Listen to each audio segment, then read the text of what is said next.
फिर जेल च भी मेरे नाल सी, इकट्ठियां ने जेल कट्टी, 7 नंबर जेल। बस इन्हां दा जिहड़ा वार्ड सी वो 5 नंबर वार्ड सी बाबा जी, ते मेरा 2 नंबर वार्ड सी, पर असीं उत्थे इकट्ठे ही रहे हैं। ते करनाल तो अज खास तौर पर आए आ जग्गी बाबा जी बारे आपां सारे जानते हैं। इन्हां बारे कोई मैं लफ्ज़ कहूँगा तो पूरी इन्हां दी जिहड़ी दलेरी, हौसला, एक पंजाबीयत ते जो गुरु साहब ने सानू एक जज्बा साडे अंदर भरिया होया वो दिखाई आ, ते उहदे बारे तो मेरे लफ्ज़ बड़े बड़े नीवें रह जाने हैं। सो जग्गी बाबा जी, अपना कलसी भाई, ये कलाकार भी आ, हुण सोशल एक्टिविस्ट भी आ, ते मेरा नाम दीप सिद्धू है जी। ते आपां इत्थे जो इकट्ठे होए आ ਉਹਦੇ ਬਾਰੇ ਹੁਣ ਆਪਾਂ ਗੱਲ ਸ਼ੁਰੂ ਕਰਦੇ ਹਾਂ। ਵਾਰਿਸ ਪੰਜਾਬ ਦੇ ਦਾ ਆਗਾਜ਼ ਆ। ਵਾਰਿਸ ਪੰਜਾਬ ਦੇ ਇੱਕ ਮੁਹਿੰਮ, ਇੱਕ ਜਥੇਬੰਦੀ, ਇਹਨੂੰ ਲਾਂਚ ਕਰਨ ਵਾਸਤੇ ਇੱਕ ਪਲੇਟਫਾਰਮ ਪੰਜਾਬ ਦੀ ਨੌਜਵਾਨੀ ਨੂੰ, ਹਰ ਕੌਮ ਦੇ ਉਸ ਬੰਦੇ ਨੂੰ ਜਿਹੜਾ ਮੌਜੂਦਾ ਰਿਐਲਿਟੀ ਤੋਂ, ਇੱਕ ਸੋਸ਼ਲ ਰਿਐਲਿਟੀ ਹੈ ਜਿਹੜੀ ਪੰਜਾਬ ਦੀ, ਉਹ ਤੋਂ ਸੰਤੁਸ਼ਟ ਨਹੀਂ ਆ। ਕਿਉਂਕਿ ਜਿਹੜੇ ਬੰਦੇ ਸੰਤੁਸ਼ਟ ਆ ਉਹ ਘਰਾਂ 'ਚ ਬੈਠੇ ਆ, ਉਹਨਾਂ ਨੂੰ ਕੋਈ ਫਰਕ ਨਹੀਂ ਪੈਂਦਾ। ਉਹ ਇੱਕ ਪੁਰਜੇ ਵਾਂਗ ਜਿਉਂ ਰਹੇ ਆ ਵੀ ਜੋ ਕੁਝ ਚੱਲੀ ਜਾਂਦਾ ਉਹਨੂੰ ਐਜ਼ ਇਟ ਇਜ਼ ਅਸੀਂ ਐਕਸੈਪਟ ਕਰਕੇ ਤੇ ਆਪਦੀ ਜ਼ਿੰਦਗੀ ਜਿਉਂ ਜਾਓ। ਪਰ ਜਿਹੜੇ ਬੰਦੇ ਜਾਗਦੀਆਂ ਜ਼ਮੀਰਾਂ ਵਾਲੇ ਆ, ਜਿਨ੍ਹਾਂ ਦੇ ਅੰਦਰ ਦਰਦ ਆ ਜਾਂ ਜਿਨ੍ਹਾਂ ਦੇ ਅੰਦਰ ਜਜ਼ਬਾ, ਉਹ ਬੰਦੇ ਆਪਦੀ ਆਵਾਜ਼ ਵੀ ਬੁਲੰਦ ਕਰਦੇ ਆ, ਅਵੇਅਰ ਵੀ ਕਰਦੇ ਆ, ਫਿਰ ਆਰਗੇਨਾਈਜ਼ ਵੀ ਕਰਦੇ ਆ, ਤੇ ਫਿਰ ਉਸ ਤੋਂ ਬਾਅਦ ਸੰਘਰਸ਼ ਜਾਂ ਸਟਰਗਲ ਕਰਨੀ ਪੈਂਦੀ ਹੈ ਸਾਨੂੰ ਹਾਕਮ ਜਮਾਤਾਂ ਦੇ ਅਗੇਂਸਟ, ਜਾਂ ਇਹ ਕਹਿ ਲਈਏ ਵੀ ਜੋ ਰਾਜ ਕਰ ਰਹੀ ਧਿਰ ਅੱਜ, ਉਹਦੇ ਵਿਰੁੱਧ ਆਪਾਂ ਖੜ ਕੇ ਆਪਦੇ ਹੱਕਾਂ ਪ੍ਰਤੀ ਤੇ ਇਸ ਧਰਤੀ ਤੇ ਜਾਂ ਪੰਜਾਬ ਤੇ ਇਸ ਖੇਤੇ 'ਚ ਵਸਦੇ ਉਹ ਲੋਕ ਜਿਹੜੇ ਸੱਭਿਆਚਾਰ ਨੂੰ ਸਾਂਭੀ ਬੈਠੇ ਆ, ਜਿਹੜੇ ਸਾਡੀ ਹੋਂਦ ਨੂੰ ਸਾਂਭੀ ਬੈਠੇ ਆ। ਸੋ ਉਹਨਾਂ ਸਾਰਿਆਂ ਲਈ ਇੱਕ ਪਲੇਟਫਾਰਮ, ਇੱਕ ਸੋਸ਼ਲ ਪਲੇਟਫਾਰਮ। ਪਹਿਲੀ ਗੱਲ ਤਾਂ ਇਹ ਸਮਝ ਲਈਏ ਆਪਾਂ, ਕਿਉਂਕਿ ਹਰ ਗੱਲ ਅਸੀਂ ਚੋਣਾਂ ਤੱਕ ਲੈ ਜਾਂਦੇ ਆ ਵੀ 2022 ਆ ਰਹੀ ਆ, ਹੁਣ ਇਹਨਾਂ ਨੇ ਕੋਈ ਨਵਾਂ ਪੈਂਤਰਾ ਖੇਡਣਾ। ਪਹਿਲਾਂ ਤਾਂ ਇਹ ਗੱਲ ਮੈਂ ਸਪਸ਼ਟ ਕਰ ਦੇਣਾ ਚਾਹਣਾ ਵੀ 2022 ਆ ਜੇ, 2027 ਆ ਜੇ, ਆਪਾਂ ਅੱਜ ਜਿੱਥੇ ਖੜੇ ਆ, ਜਿਹੜੇ ਸਿਧਾਂਤਾਂ ਤੇ ਖੜੇ ਆ, ਇੱਥੇ ਹੀ ਖੜੇ ਰਹਾਂਗੇ। ਨਾ ਕੋਈ ਚੋਣਾਂ ਦਾ ਪੈਂਤਰਾ ਇਹ, ਨਾ ਕਿਸੇ ਪੋਲੀਟੀਕਲ ਕਲਾਸ ਦੀ ਅਸੀਂ ਹਮਾਇਤ ਕਰ ਰਹੇ ਹਾਂ। ਜਿਹੜਾ ਬੰਦਾ ਪੰਜਾਬ ਦੇ ਹੱਕਾਂ ਦੀ ਗੱਲ ਕਰੂਗਾ, ਚਾਹੇ ਉਹ ਸਾਡਾ ਹਿੰਦੂ ਹੋਵੇ, ਚਾਹੇ ਮੁਸਲਮਾਨ ਹੋਵੇ, ਚਾਹੇ ਸਿੱਖ ਹੋਵੇ, ਚਾਹੇ ਈਸਾਈ ਹੋਵੇ, ਜਿਹੜਾ ਪੰਜਾਬ ਦੇ ਹੱਕੀ ਸੰਘਰਸ਼ ਦੀ ਗੱਲ ਕਰੂਗਾ, ਪੰਜਾਬੀਅਤ ਦੀ ਗੱਲ ਕਰੂਗਾ, ਤੇ ਅਸੀਂ ਜਿਹੜਾ ਸਾਡੀਆਂ ਕਦਰਾਂ ਕੀਮਤਾਂ 1849 ਚ ਸਾਡੇ ਤੋਂ ਪਹਿਲੀ ਵਾਰ ਅੰਗਰੇਜ਼ਾਂ ਨੇ ਖੋਹੀਆਂ, ਉਦੋਂ ਇੱਕ ਸਮਾਜ ਸੀ ਜਿਹੜਾ ਪੰਜਾਬ ਦਾ, ਅਸੀਂ ਸਾਰੇ ਰਲ ਮਿਲ ਕੇ ਰਹਿੰਦੇ ਸੀ। ਇੱਥੇ ਹਿੰਦੂ ਵੀ ਪਿਆਰ ਨਾਲ ਰਹਿੰਦੇ ਸੀ ਤੇ ਮੁਸਲਮਾਨ ਵੀ ਉਵੇਂ ਪਿਆਰ ਨਾਲ ਰਹਿੰਦੇ ਸੀ, ਸਿੱਖ ਵੀ ਰਹਿੰਦੇ ਸੀ। ਹੋਰ ਜਿਨ੍ਹਾਂ ਨੂੰ ਸਰਕਾਰ ਜਾਂ ਇਹ ਨਵਾਂ ਇੱਕ ਜਿਹੜਾ ਸਟੇਟ ਆ ਉਹ ਦਲਿਤ ਦੀ ਪਰਿਭਾਸ਼ਾ ਦੇਤੀ ਆ, ਕਿਉਂਕਿ ਸਾਡੇ ਜਿਹੜੇ ਸੱਭਿਆਚਾਰ 'ਚ ਸਾਡੇ ਗੁਰੂ ਸਾਹਿਬਾਨਾਂ ਨੇ ਲੜਾਈ ਇਹ ਕੀਤੀ ਨਾ ਵੀ ਜਾਤ ਪਾਤ ਮਿਟਾਓ। ਅਕਾਲ ਪੁਰਖ ਨੇ ਹਰ ਬੰਦੇ ਨੂੰ, ਕਿਸੇ ਨੂੰ ਪਛੜੀਆਂ ਸ਼੍ਰੇਣੀਆਂ 'ਚ ਨਹੀਂ ਬਣਾਇਆ, ਹਰ ਬੰਦੇ ਨੂੰ ਇੱਕ ਸਿਰਜਿਆ। ਤੇ ਉਹ ਅਕਾਲ ਪੁਰਖ ਵਿਤਕਰੇਬਾਜ਼ ਤਾਂ ਨਹੀਂ ਹੋ ਸਕਦਾ ਵੀ ਫਲਾਨਾ ਬੰਦਾ ਤਾਂ ਉੱਚੀ ਜਾਤੀ ਦਾ ਤੇ ਫਲਾਨਾ ਨੀਵੀਂ ਜਾਤੀ ਦਾ। ਸੋ ਇਹ ਗੱਲਾਂ ਤੋਂ ਰਹਿਤ ਸਾਡਾ ਇੱਕ ਸੱਭਿਆਚਾਰ ਸੀ, ਸਾਡੇ ਤੋਂ ਉਹ ਖੋਲਿਆ ਗਿਆ 1849 ਚ ਪਹਿਲੀ ਵਾਰੀ, ਤੇ 150 ਸਾਲ ਦੀ ਗੁਲਾਮੀ ਨੇ ਲਿਟਰਲੀ, ਕਿਉਂਕਿ ਸਾਡੇ ਲਈ 47 ਨੇ ਵੀ ਕੋਈ ਫਰਕ ਨਹੀਂ ਪਾਇਆ। 47 ਸਾਡੇ ਸੱਭਿਆਚਾਰ ਨੂੰ ਜਿਵੇਂ ਉਦੋਂ ਪਹਿਲਾਂ ਅੰਗਰੇਜ਼ ਖੋਰਦੇ ਸੀ, ਉਵੇਂ ਦਿੱਲੀ ਖੋਰਨ ਲੱਗ ਗਈ। ਇਹ ਗੱਲ ਅਸੀਂ ਸਪਸ਼ਟ ਕਰ ਲਈਏ, ਸਾਡੀ ਕਲਚਰਲ ਸਪੇਸ ਸਾਨੂੰ 1849 ਤੋਂ ਬਾਅਦ ਨਹੀਂ ਮਿਲੀ। ਪੰਜਾਬ ਨੂੰ ਪੰਜਾਬ ਦੀ ਕਲਚਰਲ ਸਪੇਸ ਨਹੀਂ ਮਿਲੀ। ਸਾਡੇ ਸਮਾਜ ਨੂੰ ਇੰਨਾ ਕੰਪਲੈਕਸ ਕਰ ਦਿੱਤਾ, ਇੰਨੇ ਕੰਟਰਡਿਕਸ਼ਨਸ ਆ ਗਏ ਇੱਥੇ, ਜਿਹੜੇ ਐਡਾ ਕੰਪਲੈਕਸ ਸਮਾਜ, ਇੱਕ ਦੂਜੇ ਨਾਲ ਹੀ ਉਲਝੀ ਜਾਂਦੇ ਆ ਆਪਾਂ, ਇੱਕ ਦੂਜੇ ਦੀਆਂ ਲੱਤਾਂ ਖਿੱਚੀ ਜਾਂਦੇ ਆ। ਫਲਾਨਾ ਬੰਦਾ ਪਲਾਂਟਡ ਆ, ਫਲਾਨਾ ਬੰਦਾ ਸਰਕਾਰ ਦਾ, ਇਹ ਫਲਾਨੇ ਮਿਲੇ ਹੋਏ ਆ। ਵਾਰ-ਵਾਰ ਅਸੀਂ ਸੰਘਰਸ਼ ਪੈਦਾ ਕਰਦੇ ਆ, ਸਾਡੇ ਸੰਘਰਸ਼ ਫਿਰ ਉਹ ਪੂਰੀ ਵਾਹ ਲਾ ਦਿੰਦੇ ਆ ਵੀ ਫੇਲ ਕਰ ਦੋ, ਤੇ ਸਾਡੇ ਸੰਘਰਸ਼ ਫੇਲ ਕਰਦੇ ਆ। ਧੱਕ ਕੇ ਸਾਨੂੰ ਕਿੱਧਰ ਨੂੰ ਲੈ ਜਾਂਦੇ ਆ, ਧੱਕ ਕੇ ਲੈ ਜਾਂਦੇ ਆ ਚੋਣਾਂ ਲਈ। ਜਿਵੇਂ ਹੁਣ ਸਾਰਿਆਂ ਨੇ ਇਹ ਗੱਲ ਸੋਚੀ ਵੀ ਦੀਪ ਸਿੱਧੂ ਨੇ ਕੋਈ ਗੱਲ ਕਹੀ ਆ। ਦੀਪ ਸਿੱਧੂ ਇੱਕ ਪਰਸਨ ਸੈਂਟਰਿਕ ਗੱਲ ਨਹੀਂ ਹੋ ਰਹੀ ਇੱਥੇ। ਦੀਪ ਸਿੱਧੂ ਸੈਂਟਰ ਸਟੇਟ 'ਚ ਨਹੀਂ ਆ, ਸੈਂਟਰ ਸਟੇਟ 'ਚ ਸਾਡੇ ਸਿਧਾਂਤ ਆ, ਪੰਜਾਬ ਪੱਖੀ ਸਿਧਾਂਤ ਆ, ਜੋ ਸਾਡੇ ਗੁਰੂਆਂ ਨੇ, ਸਾਡੇ ਰਹਿਬਰਾਂ ਨੇ, ਸਾਡੇ ਪੈਗੰਬਰਾਂ ਨੇ ਸਾਨੂੰ ਸਿਧਾਂਤ ਦਿੱਤੇ ਸੀ, ਉਹ ਸੈਂਟਰ ਸਟੇਟ 'ਚ ਆ। ਇੱਥੇ ਪੰਜਾਬ ਪੱਖੀ ਗੱਲ ਸੈਂਟਰ ਸਟੇਟ 'ਚ ਆ। ਕੋਈ ਦੀਪ ਸਿੱਧੂ ਆਪਦੀ ਗੱਲ ਨਹੀਂ ਕਰ ਰਿਹਾ।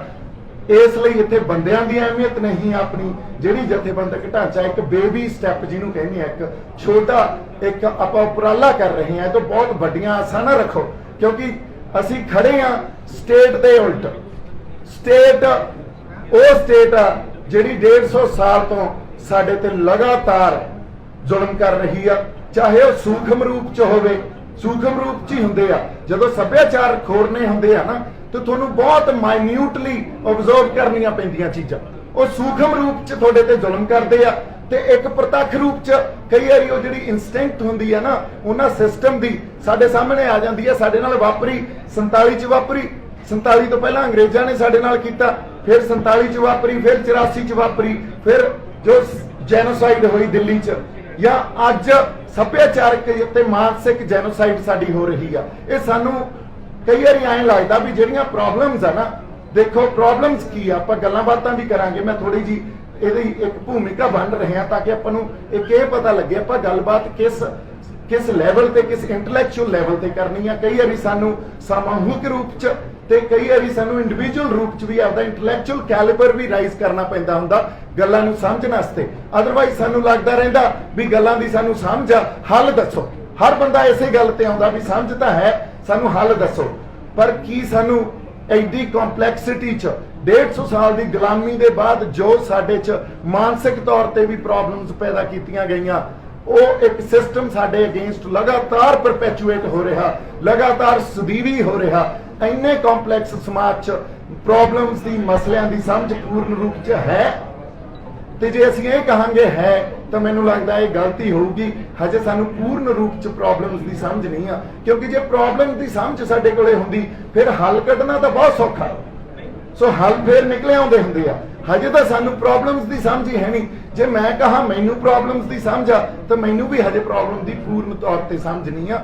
ਅਸੀਂ ਇਕੱਠੇ ਹੋ ਕੇ ਕਲੈਕਟਿਵਲੀ ਗਾਂ ਤੁਰਨਾ, ਮਸਲਿਆਂ ਨੂੰ ਸਮਝਣਾ, ਫਿਰ ਮਸਲਿਆਂ ਨੂੰ ਪ੍ਰਾਇੋਰਟਾਈਜ਼ ਕਰਨਾ ਤੇ ਫਿਰ ਮਸਲਿਆਂ ਨਾਲ ਨਜਿੱਠਣਾ। ਇਹ ਸਾਡੇ ਲਈ, ਆਜੋ ਮਾਤਾ, ਇਹ ਸਾਡੇ ਲਈ ਬਹੁਤ ਜ਼ਰੂਰੀ ਆ ਵੀ ਅਸੀਂ ਆਪਦੇ ਇੰਟੈਲੈਕਚੁਅਲ ਕੈਲੀਬਰ ਨੂੰ ਥੋੜਾ ਜਿਹਾ ਤਾਂ ਚੱਕੀਏ, ਇੰਟੈਲੈਕਚੁਅਲ ਈਵਨ ਕਲੈਕਟਿਵਲੀ। ਤੇ ਕਿਹੜੀਆਂ ਗੱਲਾਂ ਅੱਜ ਆਪਾਂ ਕਰਨੀਆਂ, ਆਪਾਂ ਇੱਥੇ ਕਿਸੇ ਦਾ ਵੈਰ ਵਿਰੋਧ ਨਹੀਂ ਕਰਨਾ ਹੈ। ਇੱਕ ਗੱਲ ਮੈਂ ਹੋਰ ਸਪਸ਼ਟ ਕਰਦਾ ਵੀ ਕਿਸਾਨੀ ਸੰਘਰਸ਼ ਦੇ ਨਾਲ ਸੀ, ਨਾਲ ਖੜੇ ਆ ਤੇ ਨਾਲ ਹੀ ਰਹਾਂਗੇ। ਕਿਸਾਨੀ ਸੰਘਰਸ਼ ਤੋਂ ਆਪਾਂ ਦੂਰ ਨਹੀਂ ਆ, ਕਿਸੇ ਵੀ ਹੱਕੀ ਸੰਘਰਸ਼ ਤੋਂ ਦੂਰ ਨਹੀਂ ਆ। ਨਾ ਕਦੇ ਲੀਡਰਸ਼ਿਪ ਦਾ ਨਿਰਾਦਰ ਕੀਤਾ ਸਾਡੀ ਦਾ, ਨਾ ਲੀਡਰਸ਼ਿਪ ਨੂੰ ਕਦੇ ਨਿਰਾਦਰ ਕੋਈ ਲਫ਼ਜ਼ ਬੋਲਾਂਗੇ, ਨਾ ਹੀ ਕਿਸਾਨੀ ਸੰਘਰਸ਼ ਦੇ ਉਲਟ ਕੋਈ ਗੱਲ ਬੋਲਾਂਗੇ। ਲੀਡਰਸ਼ਿਪ ਦੇ ਪ੍ਰੋਗਰਾਮਾਂ ਦੇ ਵੀ ਨਾਲ ਆ, ਲੀਡਰਸ਼ਿਪ ਦਾ ਸਤਿਕਾਰ ਵੀ ਕਰਦੇ ਆ। ਪਰ ਇਹ ਜ਼ਰੂਰ ਆ ਵੀ ਜੇ ਸਾਡਾ ਕੋਈ ਨਜ਼ਰੀਆ ਕਿਸੇ ਤੋਂ ਵੱਖ ਹੋਵੇ, ਮੰਨ ਲਓ ਘਰਾਂ 'ਚ ਵੀ ਰਹਿੰਦੇ ਆਪਾਂ, ਦੋ ਜਣੇ ਵੱਖ-ਵੱਖ ਸੋਚ ਸਕਦੇ ਆ ਤੇ ਅਸੀਂ ਇੱਕ ਦੂਜੇ ਦੇ ਚਪੇੜਾਂ ਥੋੜੀ ਮਾਰਨ ਲੱਗ ਜਾਂਦੇ ਆ, ਜਾਂ ਇੱਕ ਦੂਜੇ ਨੂੰ ਇਹ ਥੋੜੀ ਕਹਿਣ ਲੱਗ ਜਾਂਦੇ ਆ ਵੀ ਆਹ ਵੇਖੋ ਜੀ ਇਹ ਤਾਂ ਸਰਕਾਰ ਦਾ ਬੰਦਾ ਨਹੀਂ। ਇਹ ਆਮ ਤੌਰ ਤੇ ਤੰਗ ਨਜ਼ਰੀ ਹੁੰਦੀ ਆ ਜਦੋਂ ਤੁਹਾਡਾ ਪਰਸਪੈਕਟਿਵ, ਤੁਹਾਡਾ ਦ੍ਰਿਸ਼ਟੀਕੋਣ ਵੱਖ-ਵੱਖ ਆ ਤੇ ਤੁਸੀਂ ਜਿਹੜੀ ਤੰਗ ਨਜ਼ਰੀ ਵਾਲੀ ਸੋਚ ਆ ਉਹ ਕੀ ਕਰਦੀ ਆ, ਉਹ ਜਿਹੜਾ ਦ੍ਰਿਸ਼ਟੀਕੋਣ ਆਪਦੇ ਹਿਸਾਬ ਨਾਲ ਨਹੀਂ ਹੁੰਦਾ ਉਹਨਾਂ ਦਾ, ਜਾਂ ਆਪਦੀ ਪੋਲੀਟੀਕਲ ਆਈਡੀਓਲੋਜੀ ਦੇ ਹਿਸਾਬ ਨਾਲ ਨਹੀਂ ਹੁੰਦਾ, ਜਾਂ ਜਥੇਬੰਦੀ ਤੇ ਪੋਲੀਟੀਕਲ ਪਾਰਟੀ ਦੇ ਹਿਸਾਬ ਨਾਲ ਨਹੀਂ ਹੁੰਦਾ, ਫਿਰ ਉਹਦੇ ਖਿਲਾਫ ਪੋਜੀਸ਼ਨ ਲੈ ਲੈਂਦੇ ਆ। ਤੇ ਖਿਲਾਫ ਪੋਜੀਸ਼ਨ ਲੈ ਕੇ ਗੱਲ ਇਹ ਸਾਹਮਣੇ ਆ ਜਾਂਦੀ ਆ ਵੀ ਵੇਖੋ ਇਹ ਤਾਂ ਵਿਰੋਧੀ ਆ ਸਾਡੇ। ਆਪਾਂ ਵਿਰੋਧੀ ਨਹੀਂ ਆ, ਕਿਸਾਨੀ ਸੰਘਰਸ਼ ਨੂੰ ਸਮਰਪਿਤ ਆ, ਪੰਜਾਬ ਦੇ ਉਸ ਹਰ ਸੰਘਰਸ਼ ਨੂੰ ਸਮਰਪਿਤ ਆ ਜੋ ਸਾਡਾ ਹੱਕੀ ਸੰਘਰਸ਼ ਆ, ਪੰਜਾਬ ਪੱਖੀ ਸੰਘਰਸ਼ ਆ, ਪੰਥ ਪ੍ਰਸਤ ਗੱਲ ਕਰਦਾ। ਸੋ ਇੱਥੋਂ ਆਪਾਂ ਗੱਲ ਸ਼ੁਰੂ ਕਰਦੇ ਆ। ਹਜੇ ਸਾਡੇ ਹੋਰ ਵੀ ਸਾਥੀ ਆਉਣੇ ਸੀ, ਮਾਤਾ ਆਏ ਆ, ਇਹਨਾਂ ਨੇ ਆਪਦਾ ਇੱਕ ਨੌਜਵਾਨ ਪੁੱਤ ਗਵਾਇਆ ਹਨਾ। ਸੋ ਇਹ ਵੀ ਪੰਜਾਬ ਨਾਲ, ਪੰਜਾਬ ਦੀ ਧਰਤੀ ਨਾਲ ਜੁੜੇ ਹੋਏ ਆ, ਸਾਡੇ ਲੋਕਾਂ ਨਾਲ ਜੁੜੇ ਹੋਏ ਆ। ਤੇ ਇੱਕ ਹੋਰ ਗੱਲ ਮੈਂ ਇਹ ਕਹਿਣੀ ਚਾਹਣਾ ਵੀ ਤੁਸੀਂ ਅੱਜ ਸਾਡੇ ਲਈ ਇੱਕ ਛੋਟਾ ਜਿਹਾ ਇੱਕ ਸਮਾਲ ਸਟੈਪ ਜਿਹਨੂੰ ਕਹਿ ਲਈਏ, ਕਿਉਂਕਿ ਇੱਕ ਬੇਬੀ ਸਟੈਪ ਤੋਂ ਹੀ ਆਪਾਂ ਸਪ੍ਰਿੰਟ ਲਾਉਣ ਤੱਕ ਜਾਵਾਂਗੇ ਮਿਲਖਾ ਸਿੰਘ ਬਣਾਂਗੇ। ਤੇ ਜੇ ਤੁਸੀਂ ਇੱਥੇ ਆਏ ਹੋ, ਅਸੀਂ ਬਹੁਤ ਤਹਿ ਦਿਲੋਂ, ਸੱਚੀ ਗੱਲ ਹੈ ਇਹ, ਵੀ ਇੱਥੇ ਕੋਈ ਪੋਲੀਟੀਕਲ ਗੱਲ ਨਹੀਂ ਹੋ ਰਹੀ, ਕੋਈ ਪੋਪੂਲਰ ਨੈਰੇਟਿਵ ਦੀ ਗੱਲ ਨਹੀਂ ਹੋ ਰਹੀ। ਅਸੀਂ ਇਹ ਤੁਹਾਨੂੰ एहसास जताने that thank you so much for being here.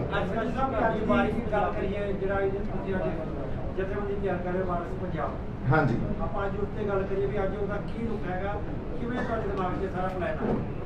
देखो गल यह है जी, मैं हुणे जिहड़ी गल कीती भी साडे तो साडियां कदरां कीमतां, साडियां रवायतां, साडा सभ्याचार 1849 तो लगातार खोया गया।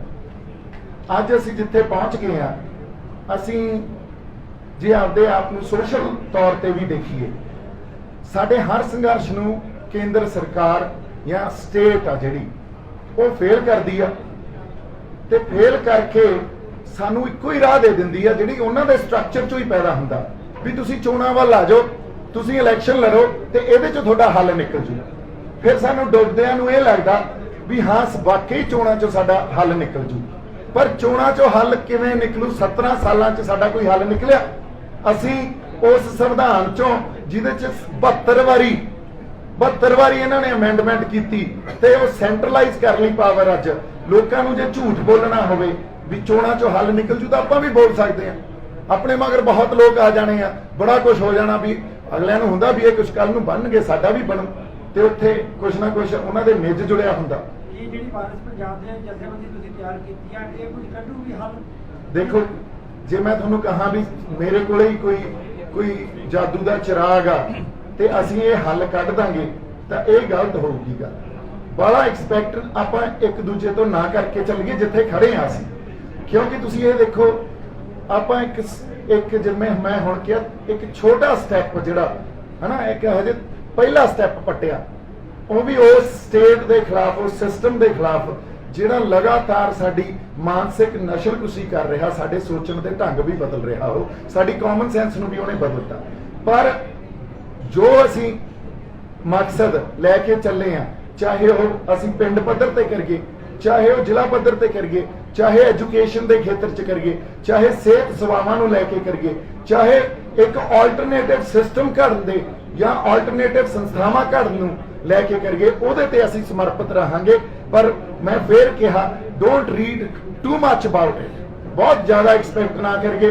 तुहाडे नाल इस धरती लई, आपदे खित्ते लई, आपदे लोकां लई, आपदे सभ्याचार होंद नूं बचाउण खातर तुरे आ ते इत्थे असीं ईमानदार रहांगे। ਪੰਜਾਬ ਦੇ ਵਿੱਚ ਸਿਆਸੀ ਪਾਰਟੀ ਦਾ ਝਾਲ ਆਇਆ ਹੋਇਆ ਹੈ, ਕਿਉਂਕਿ ਜਿਹੜੀ ਪੰਜਾਬ ਦੀ ਸਿਆਸਤ ਹੈ ਬਹੁਤ ਬੁਰੀ ਤਰ੍ਹਾਂ ਉਲਝੀ ਹੋਈ ਆ। ਹਾਂਜੀ, ਤੇ ਜਥੇਬੰਦੀਆਂ ਆਏ ਦਿਨ ਬਣ ਰਹੀਆਂ ਨੇ, ਰੋਜ਼ ਜਥੇਬੰਦੀਆਂ ਆ ਰਹੀਆਂ ਨੇ, ਪਰ ਜਿਹੜੀ ਵਾਰਸ ਪੰਜਾਬ ਦੇ ਜਥੇਬੰਦੀ ਹੈ ਇਹਦਾ ਕੀ ਮੋਟਿਵ ਹੈ? ਹਾਂਜੀ एक मिनट जी, सॉरी मैं हुणे तुहानूं दसदा। एक दो कुर्सियां होर प्लीज आपां अरेंज करिए। हाँ जी प्लीज करो जी। हाँ जी इधर आ जाओ भाई, एक भाणा भाई अगे आ। हाँ भरा भाई हाँ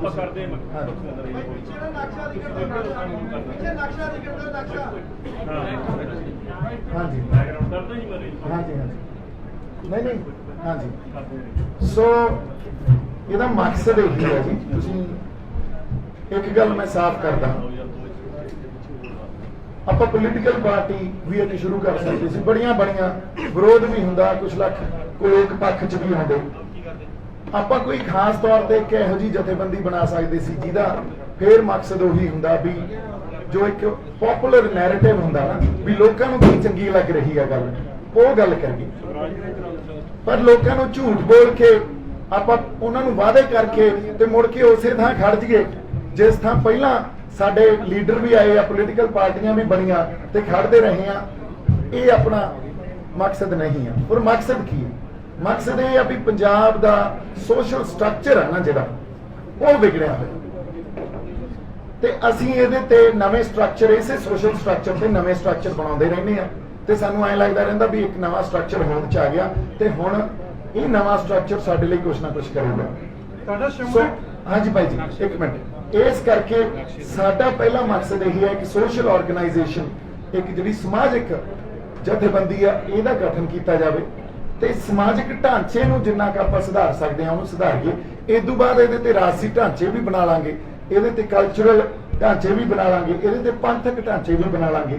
ਪਰ ਜਿਹੜੀ ਸ਼ੁਰੂਆਤ ਆ ਉਹ ਸਮਾਜਿਕ ਢਾਂਚੇ ਨੇ ਦੇਣੀ ਹੁੰਦੀ ਆ, ਸਮਾਜਿਕ ਢਾਂਚੇ ਨੇ ਕਰਨੀ ਹੁੰਦੀ ਹੈ। ਸ਼ੰਭੂ ਮੋਰਚੇ ਟੀਮ ਤੁਹਾਡੇ ਨਾਲ ਕੀ ਬੰਦਾ ਹੈਗਾ?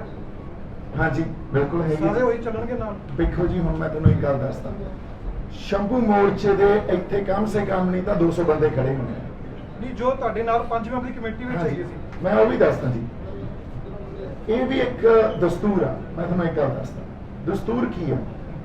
ਮੈਂ ਪੰਜਾਬ ਨਵਾਂ ਆਇਆ, ਜਦੋਂ ਨਵਾਂ ਆਇਆ ਤੇ ਉਦੋਂ ਮੇਰੇ ਨਾਲ ਸ਼ੰਭੂ ਮੋਰਚੇ ਦੀ 5 ਮੈਂਬਰੀ ਕਮੇਟੀ ਦੇ 4 ਮੈਂਬਰ ਹੋਰ ਸੀ, ਜਿਹੜੇ ਉਹ ਇੱਕ ਪੋਲੀਟੀਕਲ ਪਾਰਟੀ ਚੋਂ ਆਏ, ਇੱਕ ਕੋਈ ਇਸੇ ਤਰ੍ਹਾਂ ਕਿਸੇ ਜਥੇਬੰਦਕ ਢਾਂਚੇ ਚੋਂ ਆਏ, 2 ਬੰਦੇ ਜਿਹੜੇ ਸਮਾਜ ਚੋਂ ਆਏ, ਜਿਹੜੇ ਮੇਰੇ ਨਾਲ ਜਿਨ੍ਹਾਂ ਦੀ ਸਾਂਝ ਕੋਈ ਫਿਲਮਾਂ ਦੇ ਲੈਵਲ ਤੇ ਸੀ, ਇੱਕ ਕੋਈ ਲੀਗਲ ਫਰਟਰਨਿਟੀ ਚੋਂ ਆਏ, ਹਨਾ। ਹੌਲੀ ਹੌਲੀ ਉਹਨਾਂ ਦੇ ਇੰਟਰਸਟ ਜਿਹੜੇ ਆ ਨਾ, ਉਹ ਉਹਨਾਂ ਦੇ ਵੀ ਆਪਦੇ ਇੱਕ ਇੰਟਰਸਟ ਹੁੰਦੇ ਆ ਨਾ। ਇਹ ਥੋੜੀ ਵੀ ਉਹ ਇਹੀ ਕਹਿ ਦੇਣਗੇ ਜੋ ਮੈਂ ਕਹੀ ਜਾਵਾਂ ਉਹੀ ਮੰਨਣਗੇ। ਸੋ ਇਸ ਕਰਕੇ ਅੱਜ ਵੀ ਉਹਨਾਂ ਦੇ ਰਿਸ਼ਤੇ ਸਿਖਾਵੇਂ ਆ, ਪਰ ਅੱਜ ਜਿਹੜੀ ਲੜਾਈ ਸਾਨੂੰ ਲੜਨੀ ਪੈ ਰਹੀ ਹੈ, ਜਿੱਥੇ ਅਸੀਂ ਹੌਲੀ ਹੌਲੀ ਇਵੋਲਵ ਹੁੰਦੇ ਹੋਏ ਪਹੁੰਚ ਗਏ ਹਾਂ, ਉੱਥੇ ਕਿਤੇ ਜਾ ਕੇ ਕਿਸੇ ਦਾ ਰਾਹ ਵੱਖਰਾ ਹੋ ਜਾਂਦਾ, ਕਿਤੇ ਜਾ ਕੇ ਕਿਸੇ ਦਾ ਰਾਹ ਵੱਖਰਾ ਹੋ ਜਾਂਦਾ। ਇਹ ਦਸਤੂਰ ਆ। ਆਪਾਂ ਇਹ ਨਾ ਕਹੀਏ ਅੱਛਾ ਸ਼ੰਭੂ ਮੋਰਚੇ ਤੇ ਤੁਸੀਂ ਉਹ 5 ਬੰਦੇ ਦੇਖ ਲਏ, ਪਰ ਉਹ ਬੰਦੇ ਨਹੀਂ ਦੇਖੇ ਜਿਹੜੇ ਇੱਥੇ ਹੋ ਸਕਦਾ 200 ਬੰਦੇ ਮੌਜੂਦ ਹੋਣ, ਉਹ ਵੀ ਉਨੇ ਹੀ ਇੰਪੋਰਟੈਂਟ ਸੀ। ਉਹ 5 ਬੰਦੇ ਦਾ ਪ੍ਰਬੰਧਕੀ ਢਾਂਚੇ 'ਚ ਸੀ, ਜਿਨ੍ਹਾਂ ਨੇ ਕਿਸੇ ਨੇ ਉੱਥੇ ਸਾਊਂਡ ਦਾ ਟੈਂਟ ਦਾ ਅਰੇਂਜਮੈਂਟ ਕਰਨਾ, ਕਿਸੇ ਨੇ ਸਟੇਜ ਸੰਭਾਲਣੀ ਆ, ਕਿਸੇ ਨੇ ਇੱਕ ਨੈਰੇਟਿਵ ਥਰੋ ਕਰਨਾ, ਜਿਹੜੀ ਮੇਰੀ ਰਿਸਪੌਂਸਿਬਿਲਿਟੀ ਸੀ, ਹਨਾ। ਸੋ ਬਾਕੀ ਇਹ ਗੱਲ ਵੀ ਸ਼ੰਭੂ ਮੋਰਚੇ ਚੋਂ ਕੌਣ ਨਾਲ ਆ ਜਾਂ ਮੇਰੀ ਪਹਿਲੀ ਜਮਾਤ ਚੋਂ ਕੌਣ ਨਾਲ ਸੀ ਮੇਰੇ ਪੜਦਾ, ਅੱਜ ਉਹ ਮੇਰੇ ਨਾਲ ਬੈਠਾ ਕਿ ਨਹੀਂ ਬੈਠਾ, ਇਹ ਪੈਮਾਨੇ ਨਹੀਂ ਹੁੰਦੇ। ਤੁਸੀਂ ਸ਼ੰਭੂ ਮੋਰਚਾ ਲਗਾਇਆ ਕਿਉਂ ਸੀ? ਪੰਜਾਬ ਦੀ ਸਮੱਸਿਆ ਦੀ ਗੱਲ ਕਰਨੀ ਸੀ ਕਿ 3 ਕਾਲੇ ਕਾਨੂੰਨ ਰੱਦ ਕਰਵਾਉਣ ਵਾਸਤੇ ਲਗਾਇਆ? ਹਾਂਜੀ, ਗੱਲ ਇਹ ਵੀ ਕਰਦੇ ਹਾਂ ਆਪਾਂ। ਹੁਣ ਇਹ ਗੱਲ ਆਪਾਂ ਸਮਝੀਏ, ਜਿੱਦੇ ਸ਼ੰਭੂ ਮੋਰਚਾ ਲਾਇਆ ਉਦੋਂ ਪਹਿਲਾਂ ਦਾ ਇੱਕ ਛੋਟਾ ਜਿਹਾ ਇੱਕ ਪ੍ਰੋਸੈਸ ਹੈ, ਇੱਕ ਇਤਿਹਾਸ ਆ ਉਹਦਾ।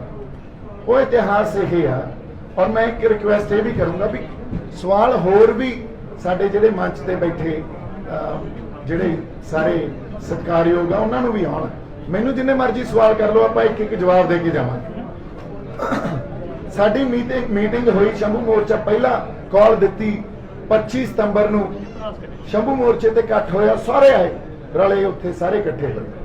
25 ਸਤੰਬਰ ਤੋਂ ਬਾਅਦ 27 ਜਾਂ 28 ਸਤੰਬਰ ਨੂੰ ਕਿਸਾਨ ਭਵਨ 'ਚ ਕਿਸਾਨ ਜਥੇਬੰਦੀਆਂ ਨਾਲ ਮੀਟਿੰਗ ਹੋਈ। 29 ਸਤੰਬਰ ਨੂੰ ਹੋਊਗੀ। ਹਾਂਜੀ, ਉਸ ਮੀਟਿੰਗ 'ਚ ਕਿਸਾਨ ਜਥੇਬੰਦੀਆਂ ਦੇ ਸਾਹਮਣੇ ਇੱਕ ਸਵਾਲ ਮੈਂ ਰੱਖਿਆ ਵੀ ਅਸੀਂ ਤੁਹਾਡੇ ਨਾਲ ਆ ਜੀ, ਨਾਲ ਹੀ ਖੜੇ ਰਹਾਂਗੇ।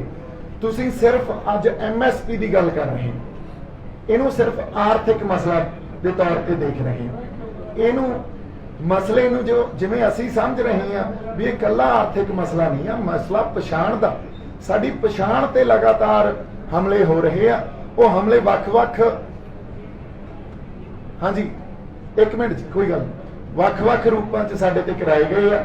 ਕਦੇ ਸਾਡੀ ਬੋਲੀ ਤੇ ਹਮਲੇ ਹੁੰਦੇ ਆ, ਕਦੇ ਸਾਡੇ ਸਿਧਾਂਤਾਂ ਤੇ ਹਮਲੇ ਹੁੰਦੇ ਆ, ਕਦੇ ਸ਼੍ਰੀ ਗੁਰੂ ਗ੍ਰੰਥ ਸਾਹਿਬ ਦਾ ਨਿਰਾਦਰ ਹੁੰਦਾ, ਕਦੇ ਸਾਡੇ ਤੇ ਕਾਨੂੰਨ ਬਣਾਏ ਜਾਂਦੇ ਆ ਇਹੋ ਜਿਹੇ। ਸੋ ਇਸ ਕਰਕੇ ਸਾਡੇ ਲਈ ਸਾਡੀ ਸੱਭਿਆਚਾਰਕ ਹੋਣ ਦਾ ਮਸਲਾ ਵੀ ਆ। ਉਹ ਕਹਿੰਦੇ ਇਹ ਗੱਲ ਲਈ ਹਜੇ ਅਸੀਂ ਸੋਚਿਆ ਨਹੀਂ। ਫਿਰ ਉੱਥੋਂ ਇਹ ਗੱਲ ਤੈਅ ਹੋਈ ਵੀ ਸ਼ੰਭੂ ਮੋਰਚਾ ਅਸੀਂ ਲਾਵਾਂਗੇ, ਤੁਹਾਡੇ ਨਾਲ ਤੁਸੀਂ ਜਿੰਨੀ ਗੱਲ ਕਰਦੇ ਆ ਓਨੀ ਕਰੀ ਚੱਲੋ।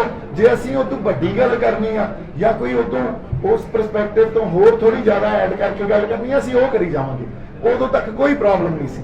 3 ਤਰੀਕ ਨੂੰ ਮੈਨੂੰ ਦਰਸ਼ਨਪਾਲ ਜੀ ਆ ਜਿਹੜੇ ਇੱਕ ਜਥੇਬੰਦੀ ਦੇ ਆਗੂ ਆ, ਉਹ ਇਸ ਮੀਟਿੰਗ 'ਚ ਚੇਅਰਪਰਸਨ ਸੀ, ਉਹ ਮੈਨੂੰ ਫੋਨ ਕਰਦੇ ਆ 4 ਤਰੀਕ ਨੂੰ ਪੱਕਾ ਮੋਰਚੇ ਦਾ ਐਲਾਨ ਸੀ।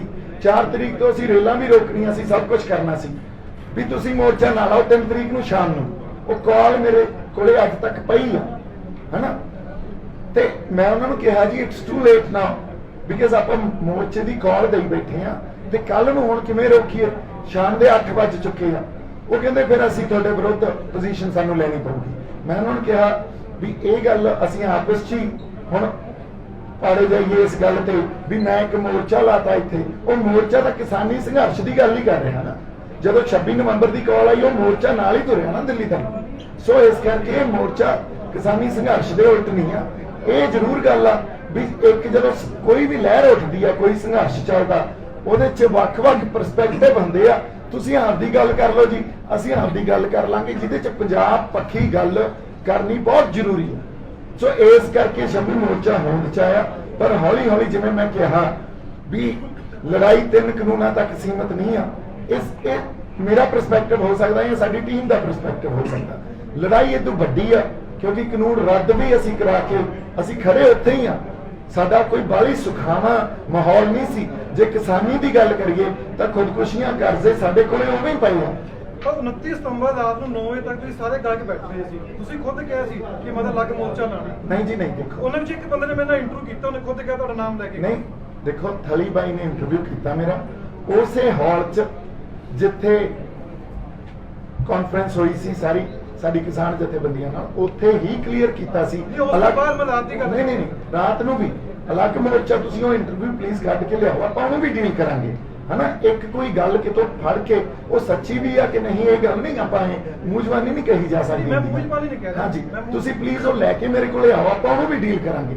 ਪਰ ਮੈਂ ਇਹ ਗੱਲ ਨਹੀਂ ਕਹੀ ਅਲੱਗ ਮੋਰਚਾ ਲਾਉਣਾ, ਸਮਝੋ ਗੱਲ ਨੂੰ। ਅਲੱਗ ਜੇ ਇਹ ਗੱਲ ਆਈ ਹੈ ਨਾ ਅਲੱਗ ਮੋਰਚਾ ਲਾਉਣਾ, ਉਹ ਕਿਸਾਨੀ ਸੰਘਰਸ਼ ਤੋਂ ਅਲੱਗ ਨਹੀਂ ਸੀ। ਸ਼ੰਭੂ ਮੋਰਚਾ ਦਾ 25 ਨਵੰਬਰ ਨੂੰ ਐਲਾਨ, 25 ਸਤੰਬਰ ਨੂੰ ਐਲਾਨ ਤਾਂ ਸੀ ਵੀ 4 ਤੋਂ ਇੱਥੇ ਪੱਕਾ ਮੋਰਚਾ ਲੱਗੂਗਾ। ਤੁਸੀਂ ਕਿਹਾ ਸੀ ਮੈਂ ਅਲੱਗ ਹੀ ਲਾਣਾ ਸ਼ੰਭੂ ਦੇ, 29 ਨੂੰ ਕਹਿਤਾ ਸੀ।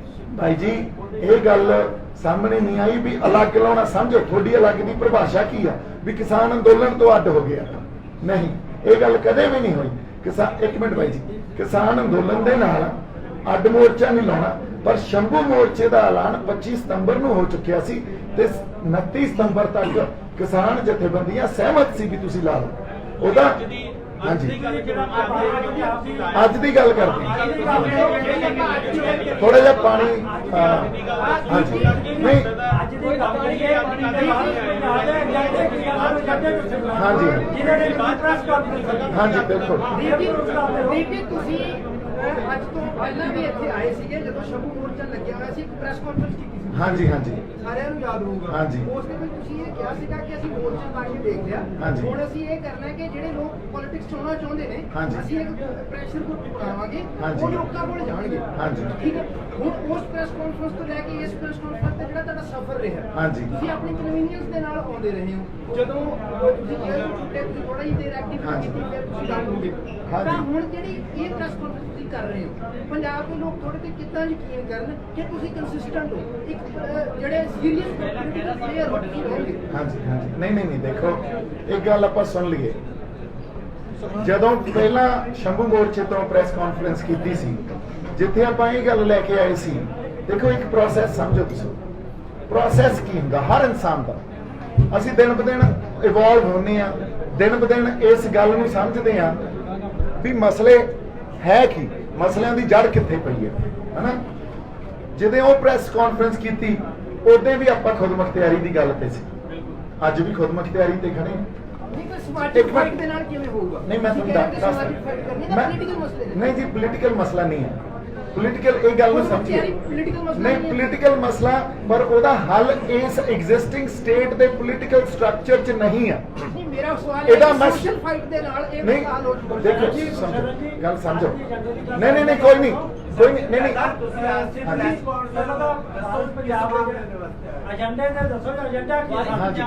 ਜਿਹਦਾ ਲਈ ਤੁਸੀਂ ਪ੍ਰੈਸ ਕਾਨਫਰੰਸ ਰੱਖੀ ਹੈ, ਬਾਕੀ ਅਸੀਂ ਬਾਅਦ ਚ ਕਰਦੇ ਤੁਹਾਨੂੰ। ਠੀਕ ਹੈ ਜੀ, ਇਹਦਾ ਏਜੰਡਾ ਇਹ ਹੈ ਜੀ। ਪਹਿਲਾ ਏਜੰਡਾ ਤਾਂ ਇਹ ਹੈ ਵੀ ਜਿਹੜੀ ਸਟੇਟ ਹੈ ਨਾ, ਇੰਡੀਅਨ ਸਟੇਟ ਸਾਡੇ ਲਈ ਜਿਹੜਾ ਵੀ ਸਟਰਕਚਰ ਪੈਦਾ ਕਰ ਰਹੀ ਹੈ ਉਹ ਸਾਡਾ ਉਜਾੜਾ ਕਰ ਰਹੀ ਹੈ। ਪਹਿਲਾ ਏਜੰਡਾ, ਚਾਹੇ ਉਹ ਨਿਆਂ ਦਾ ਸਟਰਕਚਰ ਹੋਵੇ, ਦਿਨ ਬ ਦਿਨ ਜਿਹੜਾ ਅਨਿਆਂ ਉਹ ਵੱਧ ਰਿਹਾ, ਤਣਾਅ ਟਕਰਾਅ ਪੈਦਾ ਹੋ ਰਿਹਾ, ਵੱਧ ਰਿਹਾ। ਅਸੀਂ ਜਦੋਂ ਸਟੇਟ ਪਾਲਿਸੀਜ਼ ਤੁਹਾਡੇ ਅਨੁਕੂਲ ਨਾ ਹੋਣ, ਤੁਹਾਡੇ ਲਈ ਕੋਈ ਸਾਰਥਿਕ ਮਾਹੌਲ ਨਾ ਪੈਦਾ ਕਰਨ, ਸਾਡਾ ਕੀ ਫਰਜ਼ ਬਣਦਾ? ਹੁਣ ਸੋਸ਼ਲ ਦੀ ਵੀ ਗੱਲ ਇਹਦੇ 'ਚ ਆ ਜੂਗੀ। ਸਮਾਜਿਕ ਤੌਰ ਤੇ ਸਾਡਾ ਕੀ ਫਰਜ਼ ਬਣਦਾ? ਅਸੀਂ ਆਪਦੇ ਆਪ ਉਹ ਸਟਰਕਚਰ ਜਾਂ ਉਹ ਇਹੋ ਜਿਹੇ ਅਦਾਰੇ ਛੋਟੇ ਰੂਪ 'ਚ ਪੈਦਾ ਕਰੀਏ ਜਿਹੜੇ ਸਟੇਟ ਦੇ ਨਾਲ ਆਲਟਰਨੇਟਿਵ ਦੇਣ ਸਾਨੂੰ। ਚਾਹੇ ਉਹ ਪਿੰਡ ਲੈਵਲ ਤੇ ਪੰਚਾਇਤਾਂ ਹੋਣ, ਜਿਵੇਂ ਪਹਿਲਾਂ ਖਾਲਸਾ ਪੰਚਾਇਤਾਂ ਦੀ ਰਵਾਇਤ ਸੀ। ਸਾਡੇ ਮਾਮਲੇ ਸੀ ਜਿਹੜੇ ਉਹ ਪੰਚਾਇਤੀ ਲੈਵਲ ਤੱਕ ਹੱਲ ਹੁੰਦੇ ਸੀ, ਉਹ ਕਾਨੂੰਨ ਤੱਕ ਨਹੀਂ ਜਾਂਦੇ ਸੀ। ਅੱਜ ਤਾਂ ਛੋਟੇ ਤੋਂ ਛੋਟਾ ਮਸਲਾ ਸਾਡਾ ਕਾਨੂੰਨ ਤੇ ਜਾਂਦਾ ਤੇ ਕਾਨੂੰਨ ਸਾਡਾ ਉਜਾੜਾ ਕਰਕੇ ਰੱਖ ਦਿੰਦਾ। ਅਫੋਰਡੇਬਲ ਹੀ ਨਹੀਂ ਰਿਹਾ। ਦੂਜਾ ਜਿਹੜਾ ਮਸਲਾ ਇਹ ਆ ਐਜੂਕੇਸ਼ਨ ਨੂੰ ਲੈ ਕੇ, ਜਿਹੜਾ ਕੈਪੀਟਲਿਜ਼ਮ ਨੇ ਸਭ ਤੋਂ ਵੱਡੀ ਗੱਲ ਕੀਤੀ ਆ, ਸਟੇਟ ਕੈਪੀਟਲਿਜ਼ਮ ਨੂੰ ਪ੍ਰਮੋਟ ਕਰ ਰਹੀ ਹੈ, ਇਹ ਸਾਨੂੰ ਪਤਾ। ਕੈਪੀਟਲਿਜ਼ਮ ਨੇ ਅੱਜ ਦੀ ਡੇਟ 'ਚ ਐਜੂਕੇਸ਼ਨ, ਸਿੱਖਿਆ ਵੀ ਅਫੋਰਡੇਬਲ ਨਹੀਂ ਰਹਿਣ ਦਿੱਤੀ। ਤੁਸੀਂ ਹਾਇਰ ਐਜੂਕੇਸ਼ਨ ਲੈਣ ਜਾਣੀ ਆ, ਮਾੜਾ ਜਿਹਾ ਚੁੱਪ ਰਹੀਏ ਜੀ ਬਾਈ ਜੀ, ਪਲੀਜ਼ ਗੱਲਾਂ ਸੀਰੀਅਸ ਆ, ਕਨਸੈਂਟਰੇਟ ਕਰੀਏ, ਮਸਲਿਆਂ ਨੂੰ ਸਮਝੀਏ। ਤੁਸੀਂ ਇੱਥੇ ਹਾਜ਼ਰੀ ਭਰਨ ਨਹੀਂ ਆਏ, ਆਪਾਂ ਇਹ ਵੀ ਨਹੀਂ ਦਿਖਾਉਣਾ ਹੈ ਵੀ ਕਿੰਨੇ ਕੁ ਆਪਣੇ ਨਾਲ ਬੰਦੇ ਆ, ਇਹ ਤਾਂ ਆਪਣਾ ਮਕਸਦ ਨਹੀਂ ਆ। ਮਕਸਦ ਇਹ ਆ ਵੀ ਕੋਈ ਸੀਰੀਅਸ ਗੱਲ ਕਰ ਰਹੇ ਆ ਤੇ ਉਸ ਸੀਰੀਅਸ ਗੱਲ ਨੂੰ ਆਪਾਂ ਸੁਣੀਏ ਵੀ, ਸਮਝੀਏ ਤੇ ਉਹਦੇ ਤੇ ਗੱਲਾਂ ਬਾਤਾਂ ਕਰੀਏ, ਜੋ ਕਿ ਇੱਕ ਮਾਹੌਲ ਸਿਰਜਿਆ ਜਾਣਾ ਚਾਹੀਦਾ। ਸੋ ਦੂਜੀ ਗੱਲ ਐਜੂਕੇਸ਼ਨ ਨੂੰ ਲੈ ਕੇ ਸੀ।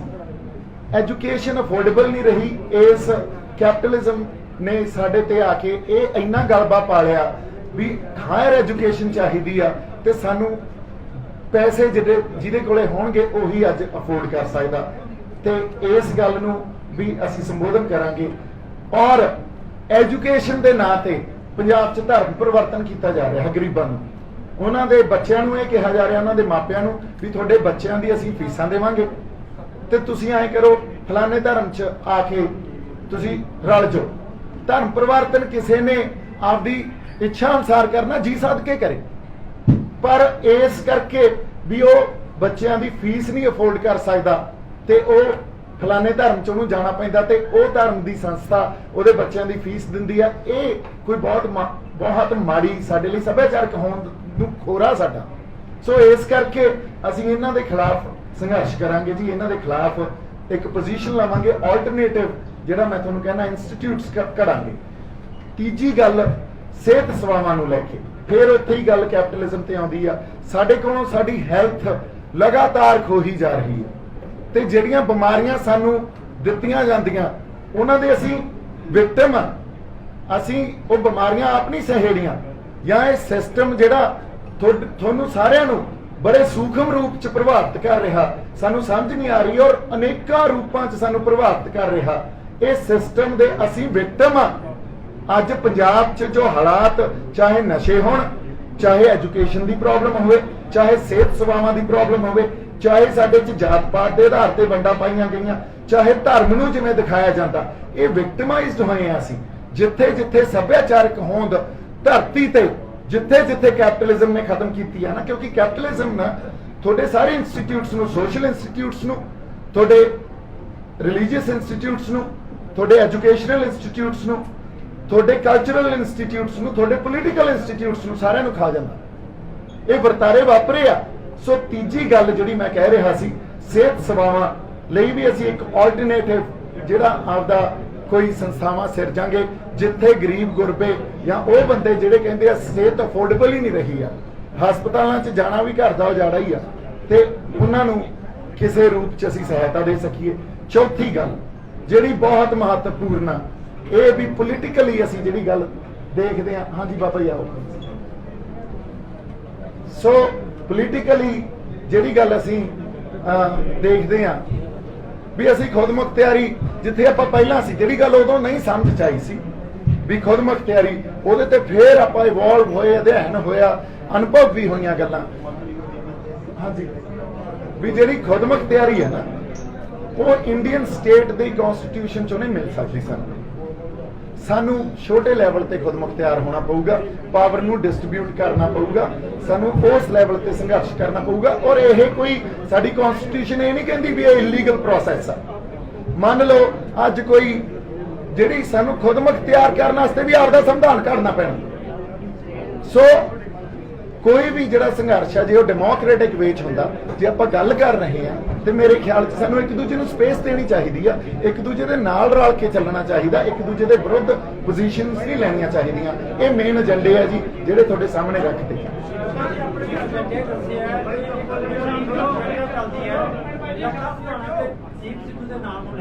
ਹਾਂਜੀ, ਇਹਨਾਂ ਦੋਨਾਂ ਦਾ ਆਪਸ ਚ ਏਕਾ ਨਹੀਂ ਹੈਗਾ, ਕਿਉਂਕਿ ਤੁਸੀਂ ਜਿਹੜਾ ਆਪਣੀ ਜਥੇਬੰਦੀ ਦਾ ਨਾਮ ਰੱਖਿਆ, ਉਹ ਰੱਖਿਆ ਵਾਰਿਸ ਪੰਜਾਬ ਦੇ। ਹਾਂਜੀ। ਸੋ ਜੇ ਤੁਹਾਨੂੰ ਵੀ ਲੋਕ ਵਾਰਿਸ ਮੰਨਦੇ, ਤੁਹਾਨੂੰ ਵੀ ਲੋਕ ਜਿਹੜੇ ਨੌਜਵਾਨ ਨੇ ਫੋਲੋ ਕਰਦੇ ਨੇ, ਸੋ ਇਹ ਜਿਹੜੀ ਤੁਹਾਡੀ ਆਪਸੀ ਲੜਾਈ ਉਹਨੂੰ ਕਿੱਦਾਂ ਖਤਮ ਕਰਨਾ? ਨਹੀਂ ਜੀ, ਨਾਲ ਹੀ ਮੇਰਾ ਸਵਾਲ ਵੀ ਇਹੀ ਹੈ ਕਿ ਜਿਹੜਾ ਹਰਦੀਪ ਸਿੰਘ ਬਾਕੀ ਵਾਲਾ ਨਹੀਂ ਹੋ ਜਾਣਾ ਦਿੱਤਾ ਸੀਗਾ ਕਿ ਤੁਹਾਨੂੰ ਉਠਾਇਆ ਗਿਆ ਸੀ ਦੋਨਾਂ ਜਣਿਆਂ ਨੂੰ ਹਾਂਜੀ। ਤੇ ਤੁਸੀਂ ਉਸ ਮੀਟਿੰਗ ਤੋਂ ਚਲੇ ਗਏ ਤੇ ਜਿਹੜਾ ਜਾਬਤਾ ਤੁਹਾਡੇ ਤੇ ਲਾਇਆ ਗਿਆ ਤੁਸੀਂ ਮੰਨਿਆ ਕਿ ਬਾਅਦ ਡਿਸਕਲੋਜ਼ ਕਰ ਦਿੱਤਾ। ਹਾਂਜੀ, ਦੇਖੋ। ਸਾਰੇ ਐਲੀਗੇਸ਼ਨ ਤੁਹਾਡਾ ਦੇਖੋ ਗੱਲ ਇਹ ਹੈ ਜੀ,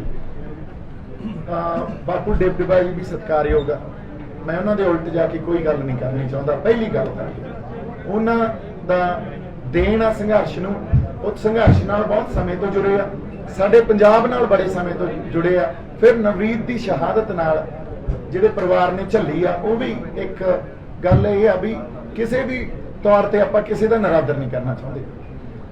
ਗੱਲ ਕੀ ਹੁੰਦੀ ਆ, ਸਾਡਾ ਕਈ ਵਾਰੀ ਸਮਝੌਤੇ ਕਿਉਂ ਨਹੀਂ ਹੁੰਦੇ, ਆਪਾਂ ਇਸ ਗੱਲ ਤੇ ਆਉਣੇ ਆ, ਹਨਾ। ਔਰ ਇਹ ਕੋਈ ਮਾੜੀ ਗੱਲ ਨਹੀਂ, ਅੱਡ ਅੱਡ ਵੀ ਤੁਰਿਆ ਜਾ ਸਕਦਾ। ਕਈ ਵਾਰੀ ਇਹ ਹੁੰਦਾ ਵੀ ਸਟੇਟ ਤੁਹਾਨੂੰ ਵਾਰ-ਵਾਰ ਘੇਰ ਕੇ ਲੈ ਕੇ ਜਾਂਦੀ ਆ ਆਪਦੇ ਸਟਰਕਚਰ 'ਚ, ਵੀ ਆ ਕੇ ਵੋਟਾਂ ਲੜੋ। ਤੁਹਾਡੀ ਮਾਨਸਿਕਤਾ ਵੀ ਉਹੀ ਘੜਨੀ ਆ ਵੀ ਆ ਕੇ ਵੋਟਾਂ ਲੜੋ, ਆ ਕੇ ਵੋਟਾਂ ਲੜੋ, ਹਨਾ। ਕੁਝ ਬੰਦੇ ਉਹ ਵੀ ਹੁੰਦੇ ਆ ਜਿਹੜੇ ਇਹ ਸਮਝਦੇ ਆ ਵੀ ਹੋ ਸਕਦਾ ਹੱਲ ਵੋਟਾਂ 'ਚ ਅਸੀਂ ਇੱਕ ਪਾਵਰ ਗੇਨ ਕਰੀਏ, ਪਾਵਰ ਗੇਨ ਕਰਕੇ ਆਪਦੀ ਗੱਲ ਵੱਡੇ ਪੱਧਰ ਤੇ ਲੈ ਕੇ ਜਾਈਏ, ਪੰਜਾਬ ਦੇ ਹੱਕਾਂ ਦੀ ਗੱਲ ਵੱਡੇ ਪੱਧਰ ਤੇ ਲੈ ਕੇ ਜਾਈਏ। ਇਹ ਵੀ ਇੱਕ ਸੋਚ ਆ, ਇੱਕ ਪਰਸਪੈਕਟਿਵ ਆ, ਜਿਹਨੂੰ ਮੈਂ ਰੱਦ ਨਹੀਂ ਕਰ ਰਿਹਾ, ਕਿਸੇ ਲੈਵਲ ਤੇ ਇੰਪੋਰਟੈਂਟ ਹੋ ਸਕਦੀ ਹੈ ਗੱਲ। ਪਰ ਜੋ ਮੇਰਾ ਪਰਸਪੈਕਟਿਵ ਕੀ ਹੈ, ਮੇਰਾ ਪਰਸਪੈਕਟਿਵ ਇਹ ਆ ਵੀ ਅੱਜ ਮੈਂ ਲੋਕਾਂ ਨੂੰ ਇਹ ਕਹਾਂ ਵੀ ਮੈਨੂੰ ਤੁਸੀਂ ਐਮਐਲਏ ਬਣਾਓ ਤੇ ਮੈਂ ਤੁਹਾਡੇ ਲਈ ਵਿਧਾਨ ਸਭਾ 'ਚ ਜਾ ਕੇ ਸੰਘਰਸ਼ ਕਰੂੰਗਾ ਜਾਂ ਸਰਕਾਰ 'ਚ ਜਾ ਕੇ ਸੰਘਰਸ਼ ਕਰੂੰਗਾ, ਆਪਾਂ ਪਾਵਰ ਸ਼ਿਫਟ ਕਰੀਏ। ਪਾਵਰ ਤਾਂ ਹੈ ਹੀ ਨਹੀਂ, ਪਾਵਰ ਹੈ ਕਿੱਥੇ? ਪਾਵਰ ਤਾਂ, ਇੱਕ ਮਿੰਟ ਬਾਈ ਜੀ, ਪਾਵਰ ਤਾਂ ਸਾਰੀ ਸੈਂਟਰਲਾਈਜ਼ ਹੋਈ ਪਈ ਆ। ਸੋ ਮੈਂ ਜੇ ਇਹ ਝੂਠ ਬੋਲ ਕੇ, ਹੁਣ ਗੱਲ ਏਕੇ ਤੇ ਆਉਂਦੀ ਆ, ਸਟੇਟ ਇਹ ਚਾਹੁੰਦੀ ਆ ਵੀ ਤੁਸੀਂ ਸਾਡੇ ਸਟਰਕਚਰ 'ਚ ਆ ਕੇ ਤੇ ਇੱਥੇ ਸੰਘਰਸ਼ ਕਰੋ। ਕਈ ਇਹ ਸਟੇਟ ਉਹ ਬੰਦਿਆਂ ਨੂੰ ਬਦਨਾਮ ਵੀ ਕਰੂਗੀ ਤੇ ਉਸ ਬੰਦਿਆਂ ਨੂੰ ਤੋੜੂਗੀ ਵੀ ਜਿਹੜੇ ਸਮਝਦੇ ਆ ਵੀ ਇਹ ਸਟਰਕਚਰ 'ਚ ਸਾਡਾ ਹੱਲ ਨਹੀਂ ਪਿਆ, ਸਾਨੂੰ ਸਟਰਕਚਰ ਛੋਟੇ ਰੂਪ 'ਚ ਚਾਹੇ ਹੋਵੇ ਆਪਦਾ ਆਪ ਘੜਨਾ ਪੈਣਾ। ਔਰ ਉੱਥੇ ਉਹ ਬੰਦੇ ਵੀ ਹੁੰਦੇ ਆ ਜਿਹੜੇ ਬੰਦੇ ਸਮਝਦੇ ਆ ਵੀ ਸਟੇਟ ਦੇ ਸਟਰਕਚਰ 'ਚੋਂ ਹੱਲ ਕੱਢ ਕੇ ਤਾਂ ਦੇਖੀਏ, ਕੁਝ ਉਹ ਬੰਦੇ ਵੀ ਹੋਣਗੇ। ਸੋ ਇਹ ਇੱਕ ਦੋ ਵੱਖਰੀਆਂ ਸੋਚਾਂ ਸੀ। ਇੱਕ ਮਿੰਟ ਸੁਣੋ। ਬ੍ਰੇਕਡਾਊਨ ਹੈ ਹੁਣ ਵੋਟਾਂ ਦੀ ਇਸ਼ੂ ਤੇ ਹੋਇਆ, ਲੱਖਾਂ ਸਦਾਣਾ ਵੋਟਾਂ ਲੜਨੀਆਂ ਨਹੀਂ ਬਾਈ ਜੀ, ਨਹੀਂ ਦੇਖੋ ਗੱਲ, ਇਹੀ ਗੱਲ ਨਿਕਲ ਕੇ ਨਹੀਂ ਗੱਲ ਮੈਂ ਜਿਹੜੀ ਕਰ ਰਿਹਾ ਨਾ, ਗੱਲ ਹੁੰਦੀ ਆ ਪਰਸਪੈਕਟਿਵਸ ਦੀ, ਜਿਹੜੀ ਸੋਚ ਮਿਲਣੀ ਆ ਤੇ ਤੁਹਾਡਾ ਇਕੱਠੇ ਤੁਰਨਾ ਉਹ ਸਿਧਾਂਤਾਂ ਤੇ ਨਿਰਭਰ ਕਰਦਾ ਹੁੰਦਾ। ਸੁਣ ਇਲੈਕਸ਼ਨ ਹੀ ਆ। ਨਹੀਂ ਇਲੈਕਸ਼ਨ ਨਹੀਂ, ਸਿਧਾਂਤ ਕੀ ਆ? ਸਿਧਾਂਤ ਆਪਣੇ, ਮੈਂ ਇਹ ਮੰਨਦਾ ਵੀ ਜੇ ਪੰਜਾਬ ਪੱਖੀ ਗੱਲ ਕਰਨੀ ਆ ਤਾਂ ਇਸ ਸਟਰਕਚਰ ਚੋਂ ਨਹੀਂ ਕਰ ਸਕਦੇ। ਉਹ ਇਹ ਮੰਨਦੇ ਆ ਵੀ ਪੰਜਾਬ ਪੱਖੀ ਵੀ ਇਸ ਸਟਰਕਚਰ ਚੋਂ ਗੱਲ ਹੋ ਸਕਦੀ ਹੈ, ਹਨਾ। ਇੱਥੇ ਫਰਕ ਪੈ ਗਿਆ ਨਾ, ਬਸ ਇਹੀ ਸਿਧਾਂਤ, ਹੋਰ ਕੋਈ ਪਰਸਨਲ ਦੁਸ਼ਮਣੀ ਥੋੜੀ ਆ, ਜਾਂ ਮੈਂ ਇਹ ਕਹਾ ਮੈਂ ਕਿਸੇ ਦਾ ਨਰਾਦਰ ਕਰਦਾ ਜਾਂ ਮੈਂ ਕਿਸੇ ਤੋਂ ਵੱਡਾ ਜਾਂ ਉਹ ਮੇਰੇ ਤੋਂ ਵੱਡੇ ਆ, ਨਹੀਂ, ਇਹ ਕੋਈ ਗੱਲ ਹੀ ਨਹੀਂ। ਆਪਾਂ ਗੱਲਾਂ ਨੂੰ ਸਮਝਣ ਦੀ ਕੋਸ਼ਿਸ਼ ਕਰੀਏ, ਆਪਾਂ ਗੱਲਾਂ ਨੂੰ ਇਸ ਤਰ੍ਹਾਂ ਨਾ ਲੈ ਕੇ ਜਾਈਏ ਵੀ ਤੁਸੀਂ ਮੈਨੂੰ ਕੁਝ ਕਹੋ ਤੇ ਮੈਂ ਉਹਦਾ ਰਿਐਕਟ ਕਰਕੇ ਕੋਈ ਜਵਾਬ ਦੇਵਾਂ। ਹਾਂਜੀ, ਦਿਓਲ ਦੇ ਨਾਲ ਜਿਹੜੇ ਲੋਕ ਜੁੜੇ ਹੋਏ ਨੇ, ਤੁਸੀਂ ਉਹਨਾਂ ਨੂੰ ਮੀਟਿੰਗ 'ਚ ਲੈ ਕੇ ਆ ਗਏ, ਹਾਂਜੀ, ਇਤਰਾਜ਼ ਉਠਾਇਆ ਗਿਆ, ਤੁਸੀਂ ਲੈ ਕੇ ਗਏ ਸੀ, ਇਤਰਾਜ਼ ਉੱਠਿਆ ਸੀ। ਹੁਣ ਸੁਣੋ, ਇਹਦਾ ਵੀ ਜਵਾਬ ਸੁਣ ਲਓ। ਇਹ ਗੱਲ ਵੱਡੇ ਤੌਰ ਤੇ ਪ੍ਰਚਾਰੀ ਵੀ ਗਈ ਆ ਵੀ ਦੇਖੋ ਇਹਦੇ ਨਾਲ ਬੀਜੇਪੀ ਦੀ ਅੱਜ ਵੀ ਸਾਂਝ ਆ। ਹੁਣ ਉਹ ਬੰਦਾ ਕੌਣ ਆ? ਬੰਦਾ ਗੁਰਪ੍ਰੀਤ ਸਿੰਘ, ਇੱਕ ਲਲਹੇੜੀ, ਜਿਹੜਾ ਜਿਵੇਂ ਸਨੀ ਦਿਓਲ ਨਾਲ ਕਿਸਾਨੀ ਸੰਘਰਸ਼ ਤੋਂ ਪਹਿਲਾਂ ਪੰਜਾਬ ਦਾ ਪੁੱਤ ਸੀ। ਅਸੀਂ ਸਨੀ ਦਿਓਲ ਨਾਲ, ਮੇਰੇ ਤਾਂ ਪਰਿਵਾਰਕ ਸੰਬੰਧ ਸੀ, ਹਨਾ। ਅੱਜ ਵੀ ਮੈਂ ਦਿਓਲ ਪਰਿਵਾਰ ਦੀ, ਜਦੋਂ ਸੰਬੰਧ ਪਰਿਵਾਰਕ ਹੋਣ ਤੇ ਅੱਜ ਮੈਂ ਉਹਨਾਂ ਨੂੰ ਕਹਾਂ ਵੀ ਮੈਂ ਉਹਨਾਂ ਦੀ ਇੱਜ਼ਤ ਨਹੀਂ ਕਰਦਾ, ਇਹ ਵੀ ਝੂਠ ਆ। ਮੈਂ ਇੱਜ਼ਤ ਕਰਦਾ, ਮੇਰੇ ਰਿਸ਼ਤਾ ਕੋਈ ਨਹੀਂ ਰਿਹਾ, ਗੱਲਬਾਤ ਕੋਈ ਨਹੀਂ ਰਹੀ, ਪਰ ਮੈਂ ਇੱਜ਼ਤ ਕਰਦਾ ਉਹਨਾਂ ਦੀ। ਹੁਣ ਜਿਵੇਂ ਮੇਰਾ ਰਿਸ਼ਤਾ ਸੀ ਉਵੇਂ ਪੰਜਾਬ 'ਚ ਰਹਿੰਦੇ ਹੋਰ ਬੜੇ ਬੰਦਿਆਂ ਦਾ ਰਿਸ਼ਤਾ ਸੀ ਤੇ ਗੁਰਪ੍ਰੀਤ ਸਿੰਘ ਲਲਹੇੜੀ ਦਾ ਵੀ ਉਵੇਂ ਹੀ ਰਿਸ਼ਤਾ ਸੀ। ਕਿਸਾਨੀ ਸੰਘਰਸ਼ 'ਚ ਉਹੀ ਗੁਰਪ੍ਰੀਤ ਸਿੰਘ ਲਲਹੇੜੀ ਸਾਡੇ ਨਾਲ ਪੂਰਾ ਉੱਥੇ ਫਿਰਦਾ ਰਿਹਾ, ਸਾਰੇ ਕਿਸਾਨਾਂ ਦੇ ਨਾਲ। ਦਲਜੀਤ ਦੋਸਾਂਝ ਨੂੰ ਲੈ ਕੇ ਆਉਣ ਵਾਲਾ, ਸਟੇਜ ਤੋਂ ਫੋਟੋਆਂ ਦਿਖਾਵਾਂ ਗੁਰਪ੍ਰੀਤ ਸਿੰਘ ਲਲਹੇੜੀ ਦੀਆਂ, ਫਿਰ ਐਮੀ ਵਿਰਕ ਨੂੰ ਲੈ ਕੇ ਆਉਣ ਵਾਲਾ, ਗੁਰਦਾਸ ਮਾਨ ਸਾਹਿਬ ਨੂੰ ਲੈ ਕੇ ਆਉਣ ਵਾਲਾ, ਉਹ ਗੁਰਪ੍ਰੀਤ ਸਿੰਘ ਲਲਹੇੜੀ ਸੀ। ਤੇ ਅੱਜ ਆਪਾਂ ਇਹ ਕਹੀਏ ਵੀ ਦੀਪ ਸਿੱਧੂ ਦਾ ਸੱਚਾ ਹੋ ਗਿਆ ਫਿਰ, ਤੇ ਉਹ ਫਲਾਨਾ ਬੰਦਾ ਝੂਠਾ ਜੀ, ਉਹਨੂੰ ਕਿਉਂ ਲੈ ਕੇ ਆਏ ਨਾਲ? ਇਹ ਪੈਮਾਨੇ ਨਾ ਲਾਈਏ ਆਪਾਂ ਫੋਟੋਆਂ ਦੇ ਆਧਾਰ ਤੇ। ਮੈਨੂੰ ਅੱਜ ਤੱਕ ਬੀਜੇਪੀ ਤੁਸੀਂ ਐਲਾਨੀ ਗਏ ਜਾਂ ਜਿਹੜੇ ਬੰਦੇ ਵੀ ਐਲਾਨੀ ਗਏ, ਆਪਾਂ ਇਹ ਪੈਮਾਨੇ ਜੇ ਲਾਉਣ ਲੱਗੇ ਨਾ ਬਾਈ ਜੀ, ਨੁਕਸਾਨ ਸਾਡਾ ਹੀ ਕਰਾਂਗੇ ਅਸੀਂ। ਅੱਛਾ, ਤੁਸੀਂ ਵਾਰਿਸ ਪੰਜਾਬ ਅੱਜ ਜਥੇਬੰਦੀ ਬਣਾਈ ਹੈ ਹਾਂਜੀ। ਤੇ ਜਿਹੜੇ ਮੁੱਦੇ ਚੱਕੇ ਆ ਪੰਜਾਬ ਦੇ ਹੱਕਾਂ ਲਈ, ਹਾਂਜੀ। ਇਹਨਾਂ ਲਈ ਚੋਣਾਂ ਲੜਨਾ ਜਿਹੜਾ ਹੈਗਾ, ਇਹਨਾਂ ਨੂੰ ਹੱਲ ਕਰਨ ਲਈ ਚੋਣਾਂ ਇੱਕ ਹੱਲ ਹੈ। ਕੀ ਤੁਸੀਂ ਚੋਣਾਂ ਲੜੋਗੇ ਨਹੀਂ ਲੜੋਗੇ? ਨਹੀਂ ਜੀ, ਦੇਖੋ ਵਾਰਿਸ ਪੰਜਾਬ ਦੇ ਜਥੇਬੰਦੀ ਜਿਹੜੀ ਇੱਕ ਮੌਲਿਕ ਜਥੇਬੰਦੀ ਆ, ਉਹ ਚੋਣਾਂ ਨਹੀਂ ਲੜੀ। ਕੀ ਤੁਸੀਂ ਸੁਣੋ ਜੀ, ਚੋਣਾਂ ਤੁਹਾਨੂੰ ਲੱਗ ਸਕਦਾ ਹੱਲ ਹੈ, ਆਪਾਂ ਹੁਣੇ ਗੱਲ ਕਰਕੇ ਹਟੇ। ਅਸੀਂ ਇਸ ਤਰ੍ਹਾਂ ਦੇਖਦੇ ਆ ਵੀ ਚੋਣਾਂ ਸਾਡਾ ਪੂਰਨ ਹੱਲ ਨਹੀਂ ਹੈ। ਸੁਣ ਲਓ, ਪੂਰਨ ਹੱਲ ਨਹੀਂ ਹੈ। ਚੋਣਾਂ ਸਾਡਾ 20% ਹੱਲ ਹੋ ਸਕਦਾ। ਜਿਹੜੀ ਕੁਛ ਰਾਹਤ ਚੁਣ ਕੇ ਬੰਦੇ ਗਏ, ਉਹ ਸਾਨੂੰ ਕੁਛ ਰੂਪ ਚ ਰਾਹਤ ਤਾਂ ਦੇ ਸਕਦੇ ਆ। ਇਹਦਾ ਮਤਲਬ ਸਾਡਾ ਮੇਨ ਬਿਜ਼ਨਸ ਆ ਜਿਹੜਾ, ਉਹ ਚੋਣਾਂ ਨਹੀਂ ਆ। ਚੋਣਾਂ 'ਚ ਅਸੀਂ ਆਪਦੀ ਜਿਹੜੀ એનર્ਜੀ ਆ, ਰਿਸੋਰਸਸ ਲਾਉਣੇ ਆ, ਉਹ ਕੁਛ 15-20% ਹੀ ਲਾਵਾਂਗੇ। ਮੇਨ ਬਿਜ਼ਨਸ ਸਾਡਾ ਸਮਾਜ ਆ, ਸਮਾਜ ਦਾ ਢਾਂਚਾ, ਸਮਾਜ ਦੇ ਢਾਂਚੇ ਨੂੰ ਸਹੀ ਕਰਨਾ ਸਾਡਾ ਮੇਨ ਬਿਜ਼ਨਸ ਆ। ਮੇਨ ਬਿਜ਼ਨਸ ਛੱਡ ਕੇ ਸਾਈਡ ਬਿਜ਼ਨਸ ਜੇ ਤੁਸੀਂ ਕਹੋ ਅਸੀਂ ਪੂਰਨ ਤੌਰ ਤੇ ਹੋ ਜਾਾਂਗੇ, ਪਰ ਇਹਦਾ ਮਤਲਬ ਇਹ ਨਹੀਂ ਵੀ ਚੋਣਾਂ ਨੂੰ ਅਸੀਂ ਰੱਦ ਕਰਦੇ ਹਾਂ। ਜਿਹੜੇ ਬੰਦੇ ਸਿਧਾਂਤਕ ਤੌਰ ਤੇ ਪੰਜਾਬ ਪੱਖੀ ਗੱਲ ਕਰਨਗੇ ਜਾਂ ਜਿਹੜੀ ਪਾਰਟੀ ਗੱਲ ਕਰੂਗੀ, ਉਹਨੂੰ ਅਸੀਂ ਸਮਰਥਨ ਦੇਵਾਂਗੇ। ਕਿਸੇ ਵੀ ਸਿਆਸੀ ਪਾਰਟੀ ਨੂੰ, ਪੰਜਾਬ ਦੀ ਕਿਸੇ ਵੀ ਸਿਆਸੀ ਪਾਰਟੀ ਸਮਰਥਨ ਦੋਗੇ? ਪਹਿਲੀ ਗੱਲ, ਪੈਮਾਨਾ ਕੀ ਹੈ ਜੀ? ਹਾਂ ਪੈਮਾਨਾ ਦੱਸਦਾ ਜੀ। ਹੁਣ ਮੈਂ ਤੁਹਾਨੂੰ ਇਹ ਦੱਸਦਾ ਜੀ, ਪੈਮਾਨਾ ਇਹ ਆ, ਜਿਹਨੇ ਪੰਜਾਬ ਦੀ ਹੱਕੀ ਗੱਲ ਕਰਨੀ ਆ ਜਾਂ ਪੱਖੀ ਗੱਲ ਕਰਨੀ ਆ, ਜਿਹੜੀ ਵੀ ਪਾਰਟੀ ਨੇ, ਉਹ ਪਹਿਲੀ ਗੱਲ ਤਾਂ ਖੇਤਰੀ ਹੋਣੀ ਚਾਹੀਦੀ ਹੈ। ਪਹਿਲੀ, ਉਹ ਦਿੱਲੀ ਤੋਂ ਨਹੀਂ ਚੱਲ ਸਕਦੀ, ਕਿਉਂਕਿ ਇਹ ਤਾਂ ਦੋਹਰੇ ਮਾਪਦੰਡ ਹੋਣਗੇ। ਅਸੀਂ ਕਹੀਏ ਵੀ ਦਿੱਲੀ ਤੋਂ ਕੋਈ ਪਾਰਟੀ ਚੱਲੇ ਤੇ ਅਸੀਂ ਉਹਨੂੰ ਹਮਾਇਤ ਦੇਈਏ, ਨਹੀਂ। ਪਹਿਲੀ ਗੱਲ, ਉਹ ਖੇਤਰੀ ਪਾਰਟੀ ਹੋਵੇ। ਦੂਜੀ ਗੱਲ, ਉਹਦੀ ਕਿਸੇ ਵੀ ਨੈਸ਼ਨਲ ਪਾਰਟੀ ਨਾਲ ਕੋਈ ਸਾਂਝ ਨਾ ਹੋਵੇ। ਇਹ ਜ਼ਰੂਰ ਆ ਪੋਲੀਟੀਕਲ ਸਾਂਝ ਬਾਅਦ ਚ ਜਿਹੜੀ ਪਵੇ, ਉੱਥੇ ਤੇ ਸਿਧਾਂਤ ਜਿਹੜੇ ਆ ਪੰਜਾਬ ਪੱਖੀ, ਉਹਦੇ ਤੇ ਕੋਈ ਕੰਪਰੋਮਾਈਜ਼ ਨਾ ਕੀਤਾ ਜਾਵੇ। ਤੀਜੀ ਗੱਲ, ਜਿਹੜੀ ਪੰਜਾਬ ਪੱਖੀ ਗੱਲ ਆਪਾਂ ਕਰਨੀ ਆ, ਪੰਜਾਬ ਖੇਤਰੀ ਪਾਰਟੀ ਜਾਂ ਸਿਆਸਤ ਆ ਜਿਹੜੀ, ਉਹ ਆਪ ਪੈਦਾ ਕਰੇ। ਅੱਜ ਜੇ ਤੁਸੀਂ ਇਹ ਗੱਲ ਕਹੋ ਵੀ ਐਗਜ਼ਿਸਟਿੰਗ ਸਟਰਕਚਰ 'ਚ ਜਿਹੜੀਆਂ ਮੇਨ ਪੋਲੀਟੀਕਲ ਪਾਰਟੀਆਂ ਬੈਠੀਆਂ, ਉਹਨਾਂ ਨੂੰ ਆਪਾਂ ਹਮਾਇਤ ਦੇਵਾਂਗੇ, ਤਾਂ ਮੈਂ ਇਹਦਾ ਖੰਡਨ ਕਰਦਾ। ਕਿਸੇ ਨੂੰ ਹਮਾਇਤ ਨਹੀਂ ਦੇਵਾਂਗੇ। ਕਿ ਨਵੀਂ ਪਾਰਟੀ ਬਣਾਈ ਜਾਏਗੀ? ਜੇ ਨਵੀਂ ਪਾਰਟੀ ਕੋਈ ਪੰਜਾਬ ਕੇਂਦਰਿਤ ਮਾਡਲ ਲੈ ਕੇ ਜਾਂ ਪੰਜਾਬ ਦੇ ਸਿਧਾਂਤਾਂ ਨੂੰ ਲੈ ਕੇ ਹੋਂਦ ਚਾਹੁੰਦੀ ਆ, ਆਪਾਂ ਉਹਦਾ ਸਮਰਥਨ ਕਰਾਂਗੇ। ਪਲੈਨਿੰਗ ਕਰ ਰਹੇ ਹੋ? ਜਾਂ ਕੋਈ ਬੰਦਾ ਇੰਡੀਵਿਜੂਅਲ ਤੌਰ ਤੇ ਵੀ ਪੰਜਾਬ ਪੱਖੀ ਗੱਲ ਕਰਦਾ, ਜਾਂ ਸਾਡੀ ਜਿਹੜੀ ਪੰਜਾਬ ਪ੍ਰਸਤ ਗੱਲ ਕਰਦਾ, ਆਪਾਂ ਉਹਦਾ ਵੀ ਅੱਛਾ, ਸਮਰਥਨ ਵਾਰਿਸ ਪੰਜਾਬ ਤੇ ਫੇਸਬੁੱਕ ਉੱਤੇ ਇੱਕ ਬਾਹਰ ਦਾ ਨੰਬਰ ਸੀ ਅਮਰੀਕਾ ਦਾ, ਉਹ ਨੰਬਰ ਕੀ ਦਾ ਸੀ? ਹਾਂਜੀ ਵਾਰਿਸ ਪੰਜਾਬ ਦੇ ਪੇਜ ਉੱਤੇ ਇੱਕ ਬੰਦੇ ਦਾ ਅਮਰੀਕਾ ਦਾ ਨੰਬਰ ਸੀ। ਹਾਂਜੀ, ਇਹ ਵੀ ਸੁਣ ਲਓ ਜੀ, ਇਹਦਾ ਵੀ ਜਵਾਬ। ਇਹ ਵੱਡੇ ਤੌਰ ਤੇ ਪ੍ਰਚਾਰਿਆ ਗਿਆ ਵੀ ਇੱਕ ਸਿੱਖ ਕੌਕਸ ਆ ਕੋਈ, ਜਿਹੜਾ ਮੈਂ ਵੀ ਲਫ਼ਜ਼ ਪਹਿਲੀ ਵਾਰੀ ਉਦੋਂ ਸੁਣਿਆ ਸੀ ਵੀ ਇਹ ਐਗਜ਼ਿਸਟ ਕਰਦਾ, ਤੇ ਉਹਦੇ ਨਾਲ ਦੀਪ ਸਿੱਧੂ ਜੁੜਿਆ ਹੋਇਆ। ਹੁਣ ਜਦੋਂ ਅਸੀਂ ਸ਼ੰਭੂ ਮੋਰਚਾ ਲਾਇਆ, ਸ਼ੰਭੂ ਮੋਰਚੇ 'ਚ ਵੱਖ-ਵੱਖ ਜਥੇਬੰਦੀਆਂ ਸਾਡੇ ਕੋਲੇ ਆਈਆਂ।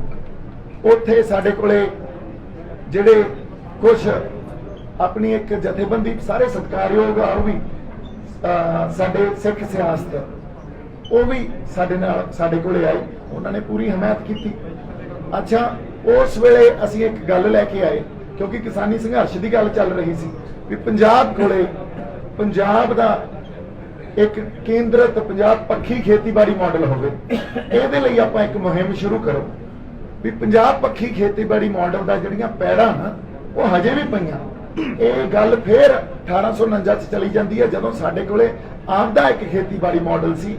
ਉਸ ਤੋਂ ਬਾਅਦ ਸਾਨੂੰ ਸਮੇਂ-ਸਮੇਂ ਤੇ ਸਾਡਾ ਖੇਤੀਬਾੜੀ ਮਾਡਲ ਬਦਲਿਆ ਗਿਆ। ਇੱਕ ਮਿੰਟ ਬਾਈ।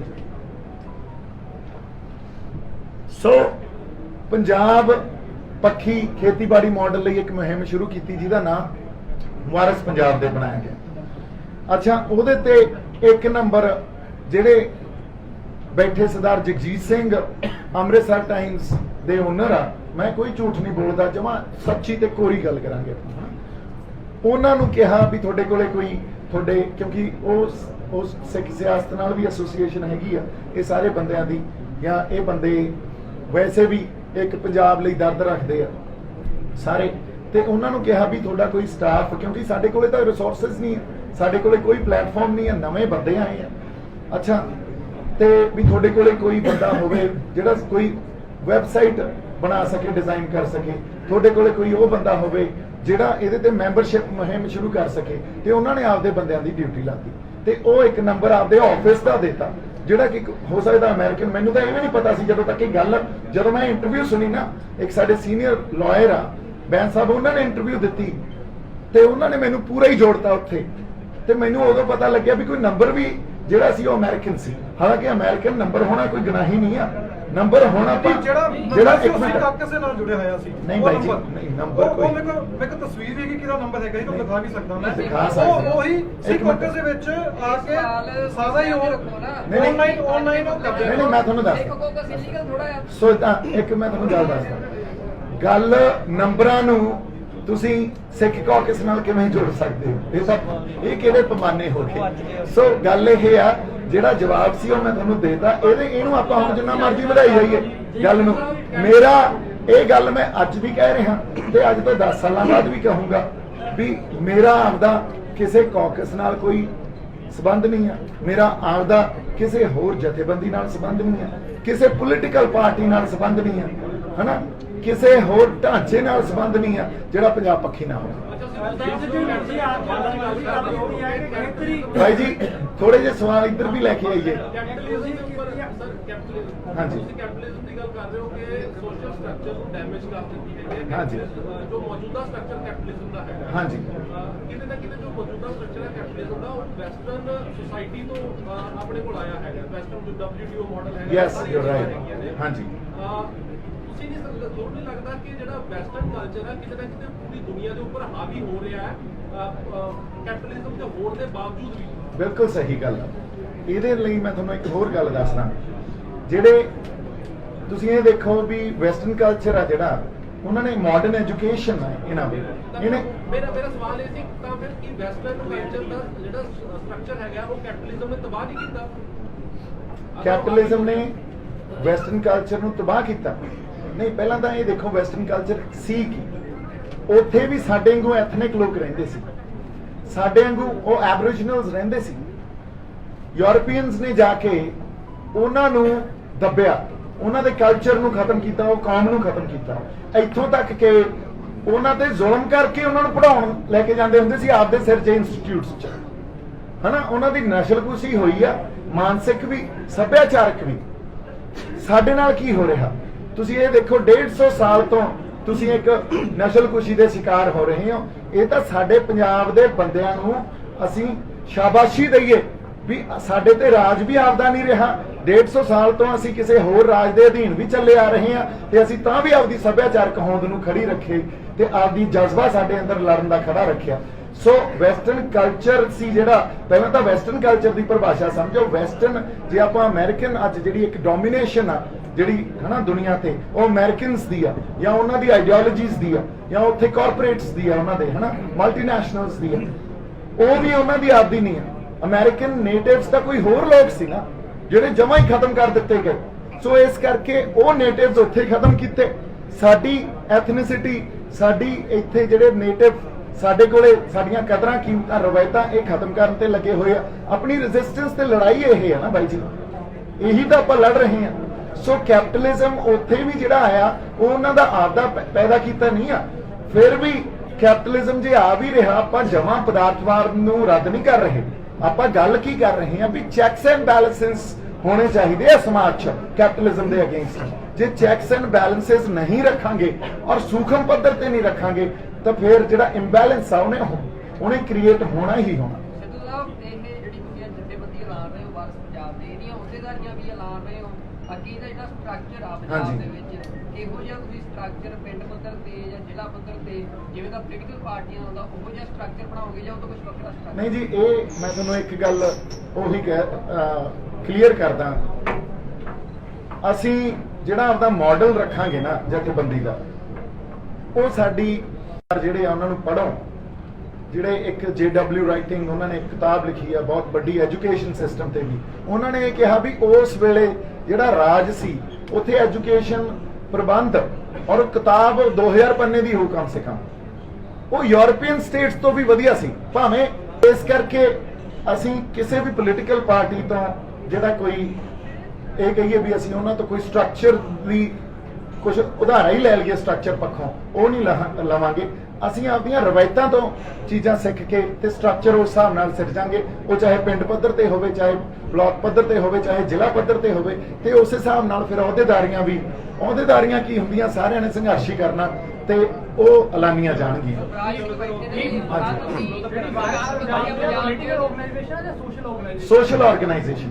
ਸੁਖਰਾਜ ਸਿੰਘ ਨੂੰ ਸਵਾਲ ਕਰਦੇ ਸੁਖਰਾਜ ਸਿੰਘ ਹਾਂਜੀ ਬਾਈ ਜੀ ਆਓ। ਇਹਨਾਂ ਦਾ ਆ ਚੱਲ ਰਿਹਾ ਪੰਜਾਬ ਦੇ ਵਿੱਚ ਪਿਛਲੀ ਸਰਕਾਰ ਬਣੀ ਹੈਲੋ, ਹੈਲੋ, ਬਾਈ। ਸੀ ਬਰਗਾੜੀ ਜਿਹੜਾ ਮਹਿਬਲ ਕਲਾ ਗੋਲੀकांड ਹੋਇਆ ਸੀ ਉਹਦੇ ਤੇ ਹੁਣ ਸਰਕਾਰ ਜਲਦੀ ਸਰਕਾਰ ਬਦਲੀ ਗਈ ਆ। ਇਹ ਕੀ ਮਤਲਬ ਫੇਰ ਉੱਠਿਆ ਵੀ ਇਨਸਾਫ ਨਹੀਂ ਦਿੱਤਾ ਜਾ ਰਿਹਾ, ਚਾਹੇ ਉਹ ਬੇਅਦਬੀ ਦਾ ਹੋਵੇ ਚਾਹੇ ਮਹਿਬਲ ਕਲਾ ਗੋਲੀकांड ਦਾ। ਤੇ ਹੁਣ ਜਿਹੜੀ ਨਵੀਂ ਸਰਕਾਰ ਬਣੀ ਇਹਦੇ ਬਾਰੇ ਕੀ ਕਹਿਣਾ ਚਾਹੁੰਦੇ? ਦੇਖੋ ਮੈਂ ਜੀ ਪਹਿਲਾਂ ਤਾਂ ਮੈਂ ਗੱਲ ਕਲੀਅਰ ਕਰ ਦੇਣਾ ਕਿ ਸਰਕਾਰ ਮਹਿਬਲ ਕਲਾ ਗੋਲੀकांड ਦਾ ਲਾ ਲਓ ਚਾਹੇ ਬੇਅਦਬੀ ਦੀ ਗੱਲ ਕਰੋ, ਉਹਦੇ ਤੇ ਇਨਸਾਫ ਮਿਲ ਨਹੀਂ ਸਕਦੀ, ਪੂਰੀ ਤਰ੍ਹਾਂ ਫੇਲ ਹੋ ਚੁੱਕੀ ਆ। ਉਹ ਕਿਵੇਂ ਹੋ ਚੁੱਕੀ ਹੈ? ਜੇ ਆਪਾਂ ਇਨਵੈਸਟੀਗੇਸ਼ਨਾਂ ਦੀ ਗੱਲ ਕਰੀਏ ਤਾਂ ਸਾਨੂੰ ਬੇਅਦਬੀ ਦੀ ਇਨਵੈਸਟੀਗੇਸ਼ਨ ਸੀ ਜਿਹੜੀ, ਉਹਦੇ 'ਚ ਵੀ ਕੁਝ ਨਹੀਂ ਮਿਲਿਆ। 5 ਕੁ ਬੰਦਿਆਂ ਦੇ ਜਾਂਚ ਕਰਵਾਈ ਗਈ ਹੈ ਤੇ 5 ਤੋਂ 6 ਬੰਦੇ ਦੇ ਜਾਂਚ ਨਹੀਂ ਲੈ ਕੇ ਜਾ ਸਕੇ।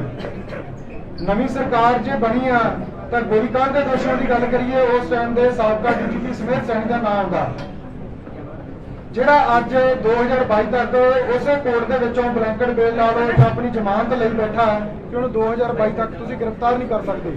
ਸੋ ਸਿਰਫ ਇੱਕ ਝੂਠੇ ਵਾਅਦਿਆਂ ਦੀ ਸਰਕਾਰ ਆ, ਕੁਝ ਕੁ ਦਿਨਾਂ ਦੀ ਸਰਕਾਰ ਆ। 2022 ਦੇ ਮੁੱਦੇ ਨੂੰ ਮੁੱਖ ਰੱਖ ਕੇ ਜਿਹੜੀ ਸਰਕਾਰ ਬਣਾਈ ਗਈ ਇਹਨਾਂ ਨੇ। ਜਿਵੇਂ ਇਹਨਾਂ ਨੇ ਕਿਹਾ ਸੋਸ਼ਲ ਆਰਗੇਨਾਈਜੇਸ਼ਨ ਤੁਸੀਂ ਬੇਅਦਬੀ ਦੇ ਇਸ਼ੂ ਤੇ ਲੜਦੇ ਰਹੇ ਹੋ, ਬੇਅਦਬੀ ਦੇ ਇਸ਼ੂ ਦਾ ਇਨਸਾਫ ਲੈਣਾ ਇੱਕ ਪੋਲੀਟੀਕਲ ਲੜਾਈ ਹੈ, ਤਾਂ ਇਹ ਜਥੇਬੰਦੀ ਦਾ ਮੈਚ ਹੈ। ਜਿਵੇਂ ਆਪਾਂ ਦੇਖਿਆ ਕਿ ਤੁਸੀਂ ਵੀ ਦੱਸਿਆ ਕਿ ਬੇਅਦਬੀ ਦਾ ਇਨਸਾਫ ਮਿਲਣ ਦਾ ਨਾਕਾ ਨਹੀਂ, ਤਾਂ ਇਸ ਜਥੇਬੰਦੀ ਦੇ ਮੰਚ ਤੋਂ ਬੇਅਦਬੀ ਦੇ ਦੋਸ਼ੀਆਂ ਨੂੰ ਸਜ਼ਾ ਦਿਵਾਉਣ ਦੀ ਲੜਾਈ ਲੜੀ ਜਾਊਗੀ। ਬਾਈ ਜੀ ਸਾਡਾ ਜਿਹੜਾ ਮੋਟਿਵ ਇਹ ਆ, ਪੰਜਾਬ ਦੇ ਜਿਹੜੇ ਗਰਾਊਂਡ ਪੱਧਰ ਦੇ ਮੁੱਦੇ ਆ ਉਹਨਾਂ ਨੂੰ ਲੋਕਾਂ ਦੇ ਵਿੱਚ ਜਨਤਕ ਕਰਨਾ। ਸਾਨੂੰ ਸਾਡੇ ਅਤੀਤ ਨਾਲੋਂ ਸਾਡੇ ਹੋਂਦ ਨਾਲੋਂ ਤੋੜਿਆ ਜਾ ਰਿਹਾ ਇਸ ਸਟਰਕਚਰ ਦੇ ਵਿੱਚ। ਕਿਵੇਂ ਵਾਰ-ਵਾਰ ਸਾਡੇ ਗੁਰੂ ਘਰਾਂ ਦੀ ਬੇਅਦਬੀ, ਗੁਰਬਾਣੀ ਦੀ ਬੇਅਦਬੀ, ਉਹਨੂੰ ਰੋਕਣਾ ਤਾਂ ਕੀ ਸੀ, ਸਾਡੇ ਗੁਰੂ ਘਰਾਂ ਨੂੰ ਅੱਗਾ ਲੱਗ ਰਹੀਆਂ। ਸੋ ਲੋਕਾਂ ਨੂੰ ਸਾਡੇ ਇਤਿਹਾਸ ਨਾਲ ਜੋੜਨਾ ਚੱਲ ਨਹੀਂ ਰਿਹਾ ਬਾਈ। ਸਾਡਾ ਇਹੀ ਹੈ ਕਿ ਬੇਅਦਬੀ ਦੇ ਇਨਸਾਫ ਦੀ ਮੈਂ ਗੱਲ ਕਰਾਂ ਤਾਂ ਸਾਨੂੰ ਸਰਕਾਰ ਤੋਂ ਆਸ ਨਹੀਂ ਰਹੀ ਹੈ। ਸੋ ਬੇਅਦਬੀ ਦਾ ਇਨਸਾਫ ਅਸੀਂ ਇਹ ਸਰਕਾਰ ਤੋਂ ਲੈਣਾ ਹੀ ਨਹੀਂ ਚਾਹੁੰਦੇ। ਸਮਝੋ ਸਰਕਾਰ ਦੀ ਮਨਸ਼ਾ ਕਲੀਅਰ ਆ। ਸਰਕਾਰ ਦੀ ਮਨਸ਼ਾ ਜਿਹੜੀ ਸਰਕਾਰ 2-4 ਮਹੀਨਿਆਂ ਵਾਸਤੇ ਲੋਕਾਂ ਤੋਂ ਟਾਈਮ ਲੈ ਕੇ ਆਈ ਸੀ ਕਿ 5-4 ਮਹੀਨਿਆਂ ਦੇ ਵਿੱਚ ਅਸੀਂ ਬੇਅਦਬੀ ਦਾ ਹੱਲ ਕਰਾਂਗੇ, ਨਸ਼ਿਆਂ ਨੂੰ ਰੋਕਾਂਗੇ, ਉਸ ਦੇ ਵਿੱਚੋਂ ਫੇਲ ਹੋਈ ਹੈ ਕਿ ਅੱਜ 4.5 ਤੋਂ ਪੌਣੇ 5 ਸਾਲ ਦਾ ਸਮਾਂ ਸਰਕਾਰ ਨੇ ਲੋਕਾਂ ਨੂੰ ਇੱਕ ਲੋਲੀਪੌਪ ਦੇ ਕੇ ਦਬਾਇਆ ਹੈ, ਤਾਂ ਰਹਿੰਦੇ 3-4 ਮਹੀਨਿਆਂ ਦੇ ਵਿੱਚ ਆਪਾਂ ਕਿਵੇਂ ਕਹਾਂਗੇ ਵੀ ਇਨਸਾਫ ਦੇ ਦੇਣਗੇ ਜਿਹਨਾਂ ਦੀ ਆਪਦੀ ਕੈਬਨਿਟ ਕੀਤੀ ਹੈ। ਛੱਡ ਸਕਦੇ ਸਟਰਗਲ ਤਾਂ ਨਹੀਂ ਆਪਾਂ ਛੱਡ ਸਕਦੇ। ਸਟਰਗਲ ਚੱਲਦਾ, ਦੋਸ਼ੀਆਂ ਖਿਲਾਫ ਸਟਰਗਲ ਚੱਲਦਾ ਰਹੂਗਾ। ਉਹ ਇਹਨਾਂ ਦੇ ਸਟਰਕਚਰ 'ਚ ਰਹਿ ਕੇ ਜਿਹੜੇ ਰਾਹ ਬਣਨਗੇ, ਜਿਵੇਂ ਕੋਰਟਾਂ ਦੇ ਵਿੱਚ ਜਾਣਗੇ, ਸਾਡੇ ਵਕੀਲ ਬਾਅਦ ਦਲੀਲ ਤੇ ਉੱਥੇ ਗੱਲ ਕਰਨਗੇ, ਜੇ ਉਹ ਇਨਵੈਸਟੀਗੇਸ਼ਨ ਜੁਆਇਨ ਕਰਨਗੇ ਸਾਡੇ ਵਕੀਲ। ਤੁਸੀਂ ਪੱਧਰ ਤੇ ਲੜੋਗੇ, ਪਰਿਵਾਰਾਂ ਦੇ ਪੱਧਰ ਤੇ ਲੜੋਗੇ ਜਾਂ ਵਾਰਸ ਪੰਜਾਬ ਜਥੇਬੰਦੀ? ਦੇਖੋ ਇਹਦੇ ਵਿੱਚ ਜਿਹੜੀ ਵਾਰਸ ਪੰਜਾਬ ਦੀ ਜਥੇਬੰਦੀ ਸਹਿਯੋਗ ਕਰੂਗੀ ਤਾਂ ਗਵਰਨਮੈਂਟ ਗੁੱਡ ਹੈ। ਨਹੀਂ ਜੋ ਮੈਂ ਅੱਜ ਤੋਂ 6 ਸਾਲ ਪਹਿਲਾਂ ਦਾ ਲੜਦਾ ਆ ਰਿਹਾ ਤਾਂ ਉਹ ਵੀ ਅਸੀਂ ਇਸ ਵੈਨਿਊ ਵਿੱਚ ਲੜ ਸਕਦੇ ਹਾਂ। ਧੰਨਵਾਦ।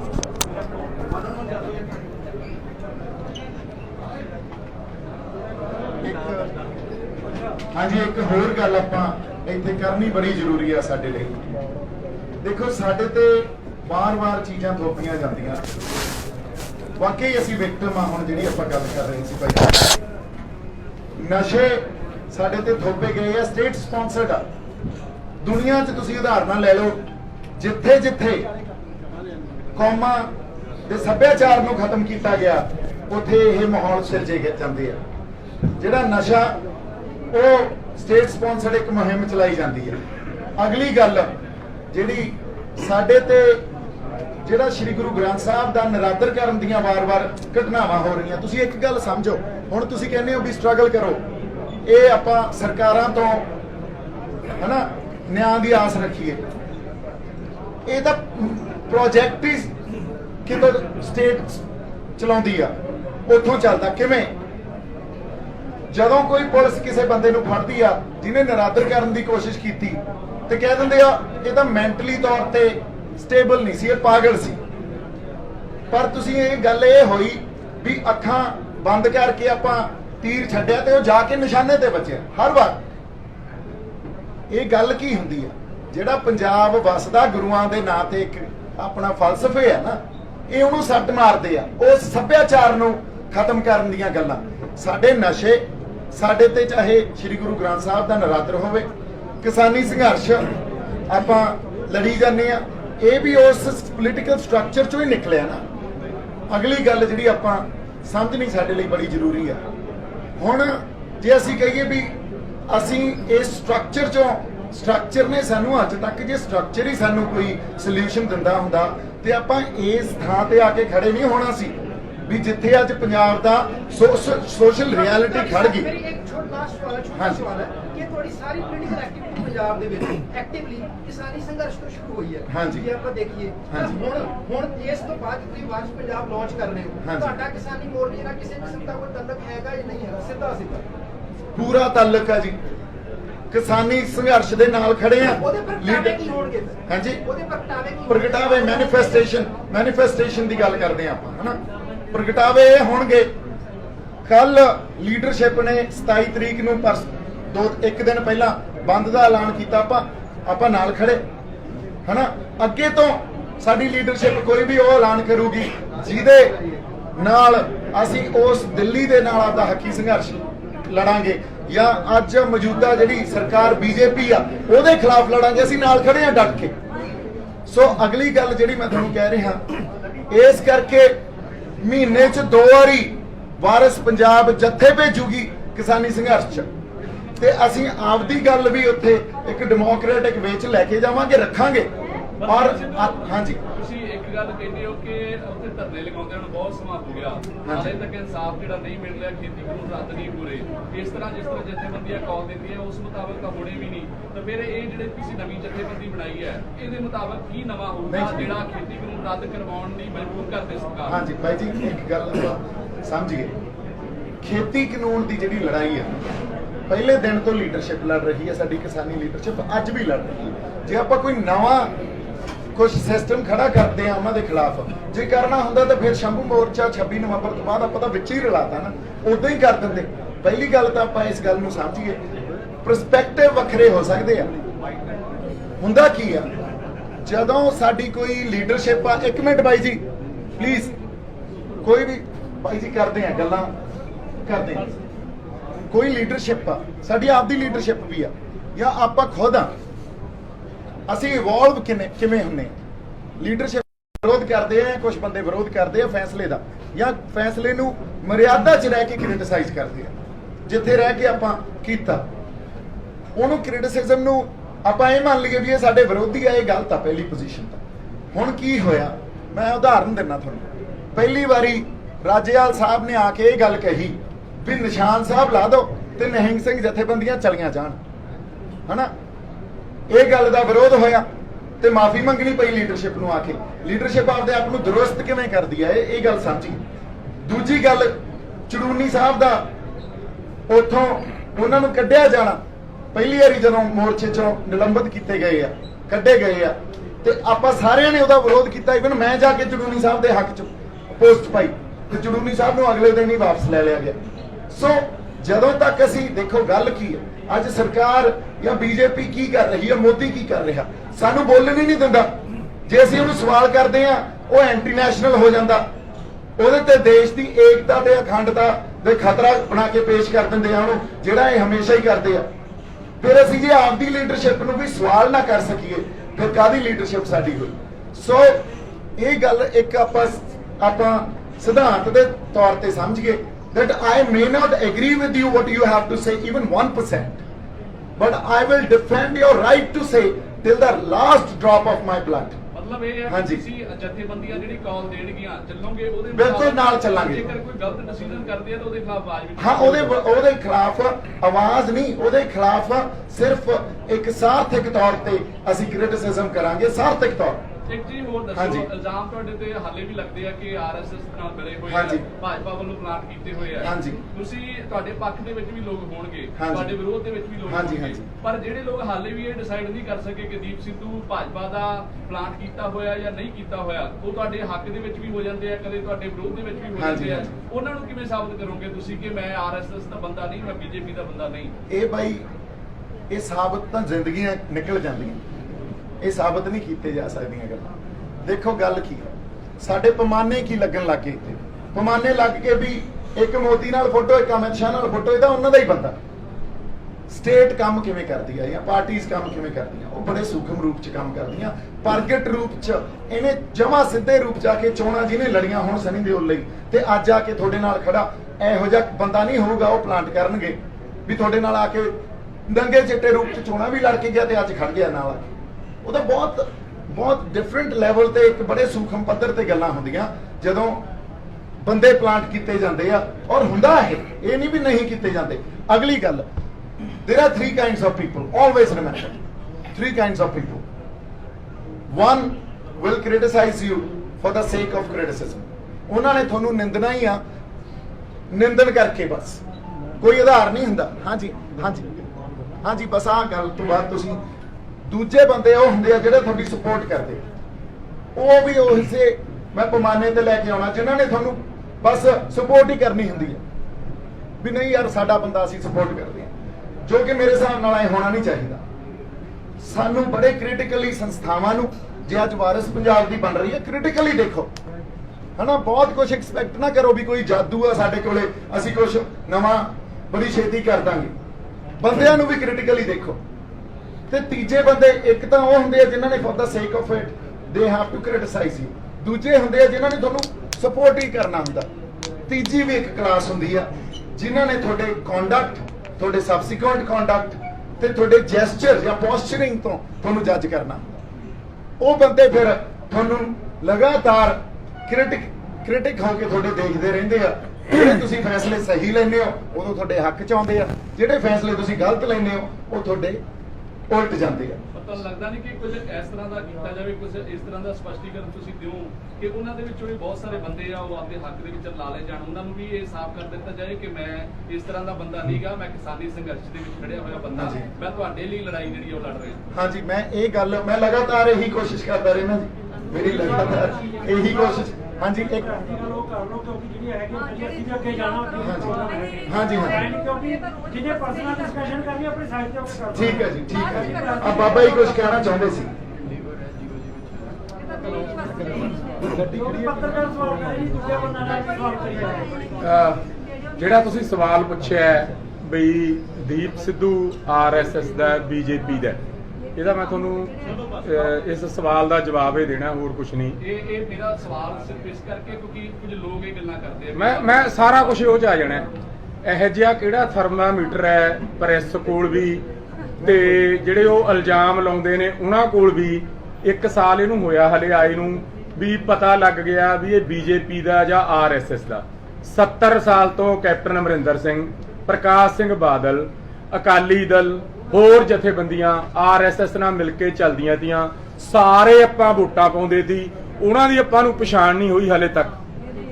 ਉਹ ਹੁਣ ਇੱਕ ਦੂਏ ਨਾਲ ਤੋੜ ਵਿਛੋੜਾ ਕਰਿਆ ਉਹਨਾਂ ਨੇ, ਤਾਂ ਉਹ ਆਪਾਂ ਕਹਿੰਦੇ ਆ ਵੀ ਤੋੜ ਵਿਛੋੜਾ ਕਰ ਲਿਆ ਬੀਜੇਪੀ ਆਰਐਸ ਦਾ। ਉਹੀ ਤੋੜ ਵਿਛੋੜਾ ਨਹੀਂ ਹੋਇਆ। ਆ ਕੈਪਟਨ ਅਮਰਿੰਦਰ ਸਿੰਘ 2 ਦਿਨ ਹੋਇਆ ਨਾ ਲਾਏ ਨੂੰ ਗੱਦੀ ਤੋਂ, ਬੈਠਾ ਅਮਿਤ ਸ਼ਾਹ ਦੇ ਕੋਲ, ਉਹਨਾਂ ਨੂੰ ਕੋਈ ਸਵਾਲ ਨਹੀਂ ਇਹ ਕਰਦਾ। ਪ੍ਰਕਾਸ਼ ਸਿੰਘ ਬਾਦਲ ਨੇ ਖਾਕੀ ਖਚਾ ਪਾਈ ਨੂੰ 70 ਸਾਲ ਹੋ ਗਏ ਤੇ ਪੰਥਕ ਮੁਖੌਟਾ ਹੈ, ਉਹਨੂੰ ਇਹ ਕੋਈ ਸਵਾਲ ਨਹੀਂ ਕਰਦਾ। ਜਿਹੜੀਆਂ ਫੋਟੋਆਂ ਨੇ, ਫੋਟੋ ਇੱਕ ਬੰਦੇ ਦੀ ਹੋ ਜਾਣੀ ਕੋਈ ਵੀ ਵੱਡੀ ਗੱਲ ਨਹੀਂ, ਹਰੇਕ ਬੰਦੇ ਦੀ ਹਰੇਕ ਉਹਦੇ ਨਾਲ ਫੋਟੋ ਹੁੰਦੀ ਹੈ। ਅੱਜ ਕੱਲ੍ਹ ਅਜਿਹੇ ਸਮਾਗਮ ਨੇ, ਫਿਰ ਤਾਂ ਆਪਣੀ ਜਥੇਬੰਦੀਆਂ ਨੂੰ ਵੀ ਆਪਾਂ ਕਹਿ ਦਾਂਗੇ ਵੀ ਇਹ ਸਿੱਖਾਂ ਦੇ ਵਿਰੋਧੀ ਨੇ। ਤੁਹਾਡੇ ਸਾਹਮਣੇ ਫੋਟੋਆਂ ਆ ਗਈਆਂ, ਸਮੇਤ ਸੈਣੀ ਨਾਲ ਫੋਟੋ ਆ ਗਈ ਰਾਜੇਵਾਲ ਸਾਹਿਬ ਦੀ, ਤੇ ਉਹਨੇ ਕਿੰਨਾ ਪੰਜਾਬ 'ਚ ਜ਼ੁਲਮ ਕੀਤਾ, ਉਹਨੂੰ ਆਪਾਂ ਇਹ ਸਵਾਲ ਆਪਾਂ ਕਰ ਸਕਦੇ ਹਾਂ? ਇਹ ਜਿਹੜੇ ਸਵਾਲ, ਇੱਕ ਮਿੰਟ ਪਹਿਲਾਂ ਸੁਣ ਲਓ। 70 ਸਾਲ 'ਚ ਆਪਾਂ ਇਹ ਸਵਾਲ ਪ੍ਰਕਾਸ਼ ਸਿੰਘ ਬਾਦਲ ਨੂੰ ਕਰਿਆ ਕਿਸੇ ਨੇ ਵੀ? ਕਰਿਆ ਕਿਸੇ ਨੇ? ਨਾ ਪ੍ਰੈਸ ਕਰਦੀ ਆ ਤੇ ਨਾ ਕੋਈ ਹੋਰ ਕਰਦਾ, ਉਹਨੂੰ ਕਰਿਆ ਨਹੀਂ। ਸੁਖਬੀਰ ਸਿੰਘ ਬਾਦਲ ਨੂੰ ਕਰਦਾ ਕੋਈ? ਇਹ ਰੋਜ਼ ਉੱਥੇ ਜਾ ਕੇ ਮਿਲਦੇ ਨੇ। ਕੈਪਟਨ ਅਮਰਿੰਦਰ ਸਿੰਘ ਨੂੰ ਕਰਕੇ ਦਿਖਾ ਦੇਵੇ। ਆ 2 ਦਿਨ ਹੋਏ ਨੇ ਗੱਦੀ ਛਡਾਈ ਨੂੰ, ਤੇ ਉਹ ਅਮਿਤ ਸ਼ਾਹ ਕੋਲ ਬੈਠਾ। ਉਹ ਤਾਂ ਆਣਗੇ, ਉਹਨਾਂ ਨੂੰ ਵੀ ਕਰਨਗੇ ਕੋਈ ਗੱਲ। ਬਾਬਾ ਜੀ ਤੁਸੀਂ ਆਪਣੀ ਜਿਹੜੀ ਅੱਜ ਦੀ ਤੁਸੀਂ ਇੱਕ ਮਿੰਟ ਹਾਂਜੀ 0096 ਨੰਬਰ ਗੱਡੀ ਬਾਈ ਤੁਸੀਂ ਦੇ ਪੈਸੇ ਕਰੋ ਕੀ ਗੱਲ ਅੱਜ ਦੀ ਡੈਮ ਕਹਿਣਾ ਚਾਹੁੰਦੇ ਹੋ ਤੁਸੀਂ ਭਾਰਤ ਪੰਜਾਬ ਦੀ ਜਥੇਬੰਦੀ ਦੇ ਨਾਲ ਆਪਣੇ ਜਿਹੜਾ DCP ਦੇ ਨਾਲ ਇੱਥੇ ਪ੍ਰੈਸ ਕਾਨਫਰੰਸ ਲਈ ਪਹੁੰਚੇ ਜਿਹੜੀ ਵਾਰਸ ਪੰਜਾਬ ਦੇ ਜਥੇਬੰਦੀ ਹੈ ਜੀ, ਇਹ ਪੰਜਾਬ ਦੇ ਹੱਕਾਂ ਲਈ ਲੜੂਗੀ। ਜਿਹੜੇ 3 ਖੇਤੀ ਕਾਨੂੰਨ ਨੇ ਇਹਨਾਂ ਦੀ ਠੋਕ ਵਜਾ ਕੇ ਅਸੀਂ ਪਹਿਲਾਂ ਵੀ ਮਦਦ ਕਰੀ ਹੈ ਤੇ ਹੁਣ ਵੀ ਕਰਾਂਗੇ, ਔਰ ਪੰਜਾਬ ਦੀ ਖੁਦਮੁਖਤਿਆਰੀ ਲਈ ਇਹ ਜਥੇਬੰਦੀ ਸੰਘਰਸ਼ ਕਰੂਗੀ। ਜਿਹੜਾ ਆਨੰਦਪੁਰ ਸਾਹਿਬ ਦਾ ਮਤਾ ਉਹਦੇ ਤੇ ਅਸੀਂ ਸੰਘਰਸ਼ ਕਰਾਂਗੇ ਔਰ ਉਹਨੂੰ ਲਾਗੂ ਕਰਵਾਵਾਂਗੇ। 47 ਤੋਂ ਬਾਅਦ ਅੱਜ ਤੱਕ ਦੇਖੋ ਕੋਈ ਵੀ ਪੰਜਾਬ ਪੱਖੀ ਲੀਡਰ ਹੋਇਆ ਨਹੀਂ ਸੰਤ ਜਰਨੈਲ ਸਿੰਘ ਉਹਨਾਂ ਤੋਂ ਬਿਨਾਂ। ਸੰਤ ਜਰਨੈਲ ਸਿੰਘ ਉਹਨਾਂ ਨੇ ਆਨੰਦਪੁਰ ਸਾਹਿਬ ਦੇ ਮਤੇ ਦੀ ਗੱਲ ਕੀਤੀ ਹੈ। ਉਸ ਵੇਲੇ ਅਕਾਲੀ ਲੀਡਰ ਵੀ ਸਾਰੇ ਸੀ, ਕੈਪਟਨ ਅਮਰਿੰਦਰ ਸਿੰਘ ਹੋਣੀ ਵੀ ਵਿੱਚ ਸੀ, ਸਾਰੇ ਇਹ ਵਿੱਚ ਸੀ, ਇਹ ਸਾਰੇ ਛੱਡ ਕੇ ਭੱਜ ਗਏ। ਤਾਂ ਇਹਨਾਂ ਨੇ ਜਿਹੜੀ ਪੰਜਾਬ ਦੀ ਰਾਜਨੀਤੀ ਹੈ, ਜਿਹੜੀ ਪੰਜਾਬ ਦੇ ਹੱਕਾਂ ਦੀ ਗੱਲ ਉਹ ਇਹਨਾਂ ਨੇ ਕਰੀਓ ਹੈ ਨਹੀਂ।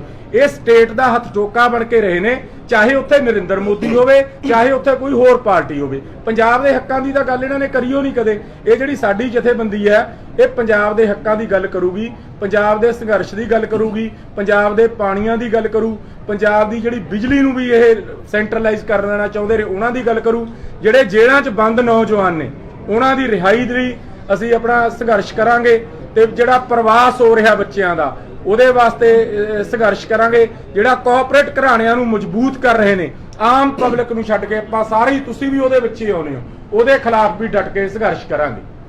ਇੱਕ ਗੱਲ ਬਾਈ ਜੀ, ਇੱਕ ਗੱਲ ਬਹੁਤ ਜ਼ਰੂਰੀ ਸਾਡੇ ਲਈ ਸਮਝਣਾ। ਕਈ ਵਾਰੀ ਨਾ ਇਹ ਗੱਲਾਂ ਨੂੰ ਅਸੀਂ ਇਸ ਪਾਸੇ ਲੈ ਜਾਂਦੇ ਆ ਵੀ ਵੇਖੋ ਕਿੰਨੀਆਂ ਕੱਟੜ ਗੱਲਾਂ ਹੋ ਰਹੀਆਂ। ਕੁਝ ਦਿਨ ਪਹਿਲਾਂ ਹੀ BD ਪਾਂਡੇ ਸਾਡੇ ਗਵਰਨਰ ਰਹੇ ਸੀ, ਉਹਨਾਂ ਦੀ ਕਿਤਾਬ ਤੇ ਉਹਦੇ ਖੁਲਾਸੇ ਸਾਹਮਣੇ ਆਏ ਆ, ਔਰ ਉਹ ਅਸੀਂ ਬਹੁਤਿਆਂ ਨੇ ਪੜ੍ਹ ਵੀ ਲਏ ਹੋਣੇ ਆ, ਜਿੱਥੇ ਇਹ ਗੱਲ ਕੀਤੀ ਗਈ ਵੀ ਉਸ ਵੇਲੇ ਸਰਕਾਰ ਨੇ, ਸਟੇਟ ਨੇ ਰਲ ਕੇ ਸਿੱਖਾਂ ਨੂੰ ਬਦਨਾਮ ਕੀਤਾ। ਦੇਖੋ ਗੱਲ ਕੱਲੇ ਸਿੱਖਾਂ ਦੀ ਨਹੀਂ ਹੈ, ਇੱਥੇ ਗੱਲ ਪੰਜਾਬ ਦੇ ਹੱਕਾਂ ਲਈ ਲੜ ਰਹੇ ਉਹ ਲੋਕਾਂ ਦੀ ਆ, ਜਿਹੜੇ ਆਪਾਂ ਇੱਕ ਦਾਵਾ ਕਰਦੇ ਆ ਨਾ ਪੰਜਾਬ ਸਾਰਿਆਂ ਦਾ ਸਾਂਝਾ। ਇਸ ਗੱਲ ਨੂੰ ਸਮਝ ਗਏ ਆਪਾਂ।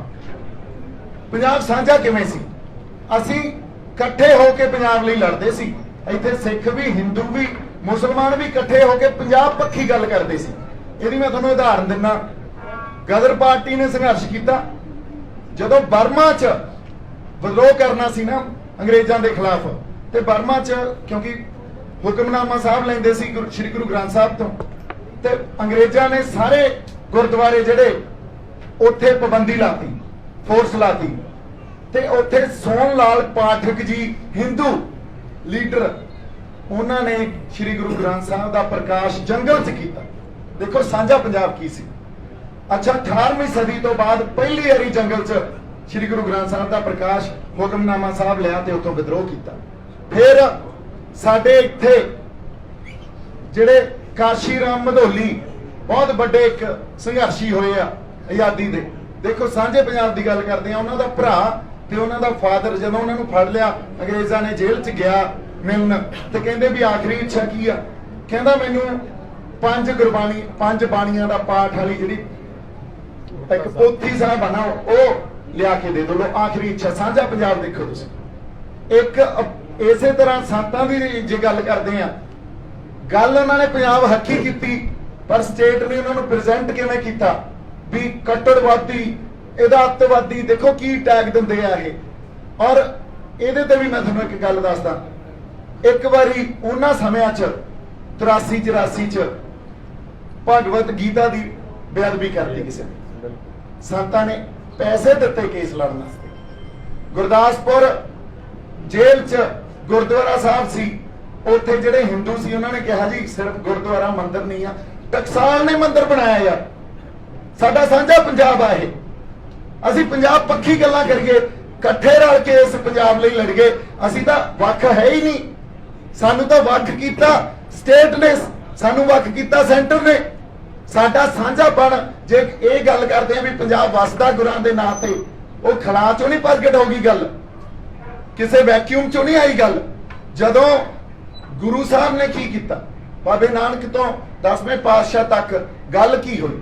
ਜਾਤ ਪਾਤ ਨੂੰ ਖਤਮ ਕੀਤਾ, ਹਨਾ, ਊਚ ਨੀਚ ਨੂੰ ਖਤਮ ਕੀਤਾ, ਦਰਜਾ ਬਦਰਜੀ ਨੂੰ ਖਤਮ ਕੀਤਾ, ਮਾਲਕ ਭਾਗੋ ਦੀ ਰੋਟੀ ਚੋਂ ਖੂਨ ਕੱਢਣਾ, ਉਹਦਾ ਕੀ ਦ੍ਰਿਸ਼ਟਾਂਤ ਸੀ? ਇਹ ਮੈਨੀਫੈਸਟੇਸ਼ਨ ਕੀ ਸੀ? ਵੀ ਦੂਜਿਆਂ ਦੀ ਕਮਾਈ ਕੀਤੀ, ਜਿਹੜੀ ਖੂਨ ਚੂਸ ਕੇ ਕਮਾਈ ਕੀਤੀ ਹੈ ਨਾ, ਉਹ ਮਨੁੱਖ ਦੀ ਭਲਾਈ ਲਈ ਨਹੀਂ ਵਰਤੀ ਜਾ ਸਕਦੀ। ਕਿਸੇ ਨੂੰ ਡੀਹਿਊਮਨਾਈਜ਼ ਨਹੀਂ ਕਰਨਾ, ਆਪਾਂ ਉਹਨੂੰ ਹਿਊਮਨ ਬਣਾਉਣਾ, ਉਹਨੂੰ ਹਿਊਮਨਾਈਜ਼ ਕਰਨਾ। ਤੀਜੀ ਗੱਲ ਕੀ ਕੀਤੀ? ਧਰਮ ਨਿਰਪੱਖਤਾ। ਪਹਿਲੇ ਪਾਤਸ਼ਾਹ ਜਗਤ ਗੁਰੂ ਸ਼੍ਰੀ ਗੁਰੂ ਨਾਨਕ ਸਾਹਿਬ ਕਹਿ ਰਹੇ ਆ, ਮੈਂ ਨਾ ਹਿੰਦੂ ਨਾ ਮੁਸਲਮਾਨ, ਹੈਨਾ। ਔਰ ਜਨੇਊ ਦੀ ਸਿਧਾਂਤਕ ਤੌਰ ਤੇ ਜਿਸ ਤਰ੍ਹਾਂ ਦੀ ਪ੍ਰਚਲਿਤ ਧਾਰਾਵਾ ਸੀ, ਜਨੇਊ ਨੂੰ ਲੈ ਕੇ ਉਦੋਂ ਵਿਰੋਧਤਾ ਕਰ ਰਹੇ ਆ, ਨੌਵੇਂ ਪਾਤਸ਼ਾਹ ਉਸੇ ਜਨੇਊ ਨੂੰ ਬਰਕਰਾਰ ਰੱਖਣ ਵਾਸਤੇ, ਉਹਦੀ ਅਜ਼ਮਤ ਨੂੰ ਬਰਕਰਾਰ ਰੱਖਣ ਵਾਸਤੇ ਸੀਸ ਦੇ ਰਹੇ ਆ। ਇਹ ਧਰਮ ਨਿਰਪੱਖਤਾ ਹੀ ਹੈ ਨਾ। ਆਪਾਂ ਇਹ ਥੋੜੀ ਕਹਿੰਦੇ ਆ ਵੀ ਸਾਡੇ ਹਿੰਦੂ ਆਪਦੀ ਜੈ ਸ਼੍ਰੀ ਰਾਮ ਜੈ ਮਾਤਾ ਦੀ ਛੱਡ ਕੇ ਤੇ ਵਾਹਿਗੁਰੂ ਜੀ ਕਾ ਖਾਲਸਾ ਵਾਹਿਗੁਰੂ ਜੀ ਕੀ ਫਤਿਹ ਕਹਿਣ ਲੱਗ ਜਾਣ। ਇਹ ਤਾਂ ਨਹੀਂ ਕਹਿ ਰਿਹਾ ਕੋਈ, ਨਹੀਂ। ਸਾਡੇ ਲਈ ਸਾਡੇ ਹਿੰਦੂ ਵੀ ਉਨੇ ਹੀ ਇੰਪੋਰਟੈਂਟ ਆ, ਉਹਨਾਂ ਦੇ ਹੱਕਾਂ ਲਈ ਵੀ ਲੜਾਂਗੇ। ਸਾਡੇ ਲਈ ਭਗਵਤ ਗੀਤਾ, ਹਜ਼ਰਤ ਮੁਹੰਮਦ ਸਾਹਿਬ ਜਾਂ ਜਿਹੜੀ ਕੁਰਾਨ ਸ਼ਰੀਫ ਆ ਤੇ ਸ਼੍ਰੀ ਗੁਰੂ ਗ੍ਰੰਥ ਸਾਹਿਬ ਜਾਂ ਬਾਈਬਲ, ਇਹ ਇੱਕੋ ਦਰਜੇ 'ਚ ਆਉਣੀਆਂ ਚਾਹੀਦੀਆਂ ਗੱਲਾਂ। ਗੁਰੂਆਂ ਨੇ ਸਾਨੂੰ ਸਿਖਾਇਆ ਹੀ ਇਹ ਹੈ ਨਾ, ਸਾਨੂੰ ਡਾਇਵਰਸਿਟੀ ਸਿਖਾਈ ਆ, ਸਾਨੂੰ ਗੁਰੂਆਂ ਨੇ ਉਸ ਡਾਇਵਰਸਿਟੀ ਨੂੰ ਹਾਰਮਨੀ 'ਚ ਕਿਵੇਂ ਰੱਖਣਾ ਇਹ ਸਿਖਾਇਆ। ਆਪਾਂ ਚਲੇ ਕਿੱਧਰ ਗਏ ਯਾਰ? ਇੱਕ ਅੱਧੀ ਵਿਚਾਰਧਾਰਾ, ਕੋਈ ਕਾਂਗਰਸ ਵਾਲਾ ਆ ਜਾਂਦਾ, ਆ ਕਾਂਗਰਸ ਦੇਖ ਲਓ ਸਾਡੇ ਨਾਲ ਕੀ ਕਰਦੇ ਆ, ਸਾਡੀ ਪ੍ਰਾਈਡ ਤੇ ਹਮਲਾ ਹੈ। ਸਾਰੀ ਪ੍ਰੈਸ ਵੀ, ਤੁਸੀਂ ਅੱਜ ਜਿਹੜੇ ਇੱਥੇ ਆਏ ਹੋ, ਮੈਂ ਵਾਕਈ ਤੁਹਾਨੂੰ ਦਿਲੋਂ ਇਹ ਗੱਲ ਕਹਿਣਾ ਵੀ ਤੁਹਾਡੀਆਂ ਯਾਰ ਜ਼ਮੀਰਾਂ ਜਾਗਦੀਆਂ। ਕਿਉਂ? ਕਿਉਂਕਿ ਕੋਈ ਵੀ ਗੱਲ ਹੋਵੇ, ਪਹਿਲਾਂ ਤਾਂ 2 ਦਿਨ ਪਹਿਲਾਂ 10 ਦਿਨ ਪਹਿਲਾਂ ਸਾਡਾ ਸੀਐਮ ਬਦਲਤਾ 2 ਮਿੰਟਾਂ 'ਚ ਆਏ, ਮਤਲਬ ਸੀਐਮ ਦੀ ਹੈਸੀਅਤ ਦੇਖੋ ਸਾਡੇ ਦੀ। ਫਿਰ ਨਵਾਂ ਸੀਐਮ ਦਿੱਲੀ ਨੇ ਤੈਅ ਕੀਤਾ, ਫਿਰ ਜੇ ਵਜ਼ਾਰਤ ਵੀ ਤੈਅ ਕਰਨੀ ਹੈ ਤਾਂ ਸਾਡਾ ਸੀਐਮ ਕਾਰ ਭਜਾਉਂਦਾ ਉਧਰ ਨੂੰ ਜਾਂਦਾ, ਉੱਥੋਂ ਜਾ ਕੇ ਵਜ਼ਾਰਤ ਤੈਅ ਹੁੰਦੀ ਹੈ।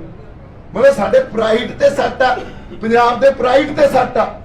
ਦਿੱਲੀ ਸਾਡੇ ਕਿਸਮਤ ਘੜਦੀ ਆ, ਪੋਲੀਟੀਕਲੀ ਸੋਸ਼ਲੀ ਸਭ ਪੱਧਰ ਤੇ ਸਾਡੀਆਂ ਕਿਸਮਤਾਂ ਉਹ ਘੜਦੇ ਆ। ਸਾਡੀ ਐਜੂਕੇਸ਼ਨ ਪਾਲਿਸੀਜ਼ ਉਹ ਬਣਾਉਂਦੇ ਆ, ਸਾਡੀ ਸੱਭਿਆਚਾਰਕ ਹੋਂਦ ਨੂੰ ਲਗਾਤਾਰ ਖਤਮ ਕਰ ਰਹੇ ਆ, ਤੇ ਅਸੀਂ ਫੇਰ ਵੀ ਲੜੀ ਜਾਂਦੇ ਆ ਆਪਸ 'ਚ। ਸੋ ਮੇਰੀ ਜਿਹੜੀ ਬੜੀ ਬਿਨਮਰ ਹੱਥ ਜੋੜ ਕੇ ਇਹ ਅਰਦਾਸ ਆ ਉਸ ਅਕਾਲ ਪੁਰਖ ਵਾਹਿਗੁਰੂ ਨੂੰ, ਤੇ ਬੇਨਤੀ ਸਾਰੇ ਸੰਗਤ ਨੂੰ ਆ ਵੀ ਆਪਾਂ ਆਪਸ 'ਚ ਨਾ ਵੰਡੇ ਜਾਈਏ, ਆਪਾਂ ਆਪਸ 'ਚ ਨਾ ਲੱਤਾਂ ਖਿੱਚੀਏ। ਆਪਾਂ ਸਾਰੇ ਪੰਜਾਬ ਪੱਖੀ ਸੰਘਰਸ਼ਾਂ ਦੇ ਨਾਲ ਆ, ਪੰਜਾਬ ਦੇ ਹੱਕਾਂ ਲਈ ਖੜੇ ਆ। ਇੱਥੇ ਕੋਈ ਬੰਦਾ ਇਹ ਨਹੀਂ ਕਹੂਗਾ, ਤੁਹਾਡੇ ਚੋਂ ਵੀ ਨਹੀਂ ਕੋਈ ਕਹੂਗਾ ਯਾਰ ਇਹ ਤਾਂ ਸਾਡੀ ਤਾਂ ਹੋਂਦ ਹੀ ਇਹ, ਆਪਦੇ ਸੰਘਰਸ਼ ਲਈ, ਆਪਦੇ ਹੱਕਾਂ ਲਈ ਲੜਨਾ। ਕੋਈ ਕਹੂਗਾ ਤੁਹਾਡੇ ਚੋਂ ਪੰਜਾਬ ਤੇ ਕੋਈ ਵਿਪਤਾ ਪਵੇ ਤਾਂ ਤੁਸੀਂ ਨਹੀਂ ਖੜੇ ਹੋਵੋਗੇ।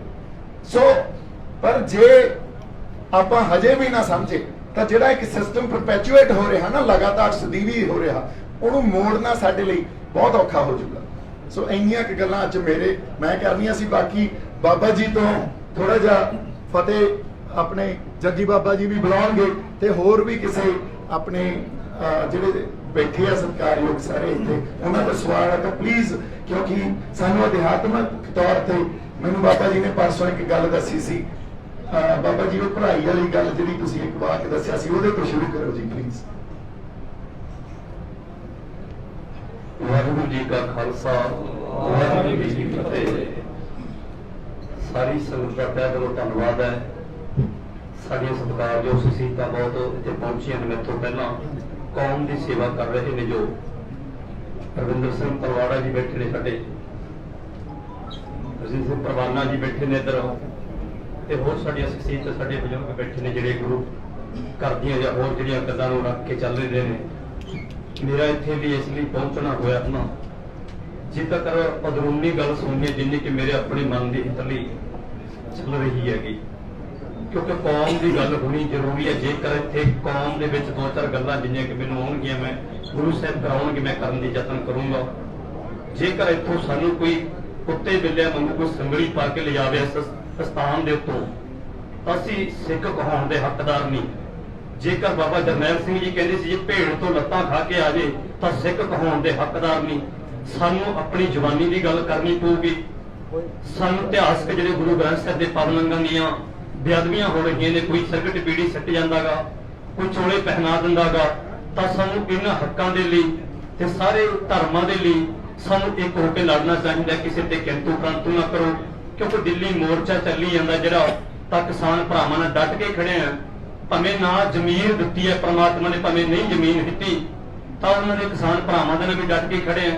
ਤੇ ਆਪਣੇ ਧਰਮ ਨੂੰ ਬਚਾਉਣ ਦੇ ਲਈ ਵੀ ਜਿੰਨਾ ਕੁ ਸੇਵਾ ਗੁਰੂ ਸਾਹਿਬ ਲੈਣਗੇ, ਤਾਂ ਜਥੇਬੰਦੀਆਂ ਨਾਲ ਰਲ ਮਿਲ ਕੇ ਕਿਸਾਨ ਭਰਾਵਾਂ ਦੇ ਲਈ, ਜਵਾਨੀ ਦੇ ਲਈ, ਟੀਚਰਾਂ ਦੇ ਲਈ, ਸਾਰੇ ਜਿੰਨੇ ਇਹਨਾਂ ਦੇ ਵਸਨੀਕ ਨੇ, ਸਾਰੇ ਹਿੰਦੂਆਂ ਦੇ ਲਈ, ਮੁਸਲਮਾਨਾਂ ਦੇ ਲਈ, ਸਾਰੇ ਧਰਮਾਂ ਦੇ ਲਈ ਜਿਹੜਾ ਆਉਣ ਵਾਲੇ ਸਮੇਂ ਦੇ ਵਿੱਚ ਜਿਵੇਂ ਸਾਨੂੰ ਮੌਕਾ ਮਿਲੂ ਸਾਰੇ ਧਰਮਾਂ ਦੀ ਰਿਸਪੈਕਟ ਕਰਾਂਗੇ ਤੇ ਗੁਰਸਿੱਖੀ ਦੀ ਗੱਲ ਜਿਹੜੀ ਇਹ ਵੀ ਹੋਊਗੀ, ਨਾਲ ਨਾਲ ਸਾਰੇ ਧਰਮਾਂ ਦੀ ਰਿਸਪੈਕਟ ਕਰਦੇ ਰਵਾਂਗੇ ਤੇ ਬਹੁਤ ਚੜ੍ਹਦੀ ਕਲਾ ਪ੍ਰਮਾਤਮਾ ਰੱਖੇ ਸਾਡਾ ਦਿੱਲੀ ਮੋਰਚੇ ਨੂੰ ਯੋਗਦਾਨ ਵੱਧ ਤੋਂ ਵੱਧ ਹਿੱਸਾ ਬਣ ਕੇ ਜਿਹੜਾ ਆਪਾਂ ਚੱਲੀਏ ਤੱਕ ਮੋਰਚਾ ਜਿੱਤ ਸਕੀਏ ਤਾਂ ਸਾਡੀ ਹੋਰ ਵੀ ਜਿਹੜੀਆਂ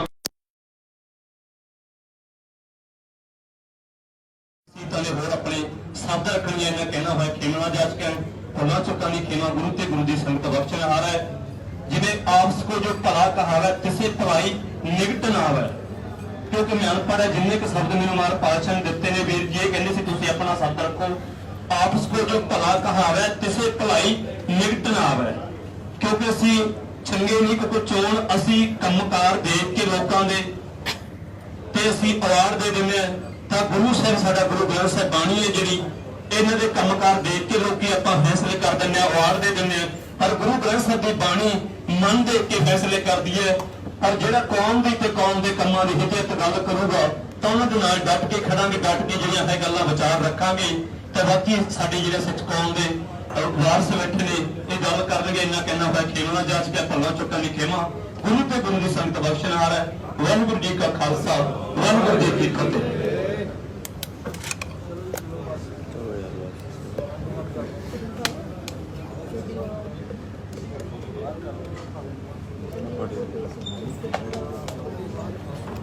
ਬਾਬਾ ਜੀ ਸਦਾ ਸੁਖਦੇਵ ਸਿੰਘ ਕਿਸਾਨੀ ਸੰਘਰਸ਼ ਨਾਲ ਮੈਂ ਕਿਹਾ ਜੁੜੇ ਹੋਏ ਆ ਜੀ, ਜੇਲ੍ਹ ਕੱਟ ਕੇ ਆਏ ਆ।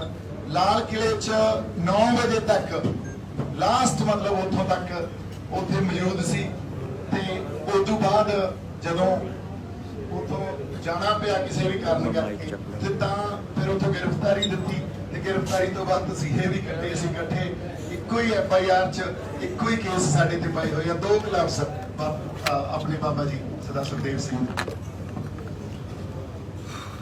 ਵਾਹਿਗੁਰੂ ਜੀ ਕਾ ਖਾਲਸਾ, ਵਾਹਿਗੁਰੂ ਜੀ ਕੀ ਫਤਿਹ। ਮੇਰੇ ਵੀਰੋ ਪੱਤਰਕਾਰੋ, ਜਥੇਬੰਦੀਆਂ ਜਿੰਨੀਆਂ ਵੀ ਵਾਰ ਪੰਜਾਬ ਦੇ ਵਾਸਤੇ ਅੱਜ ਇਕੱਠੀਆਂ ਹੋਈਆਂ ਨੇ, ਮੈਂ ਇਹਨਾਂ ਦਾ ਦਾਸ ਤਹਿ ਦਿਲੋਂ ਧੰਨਵਾਦ ਕਰਨਾ।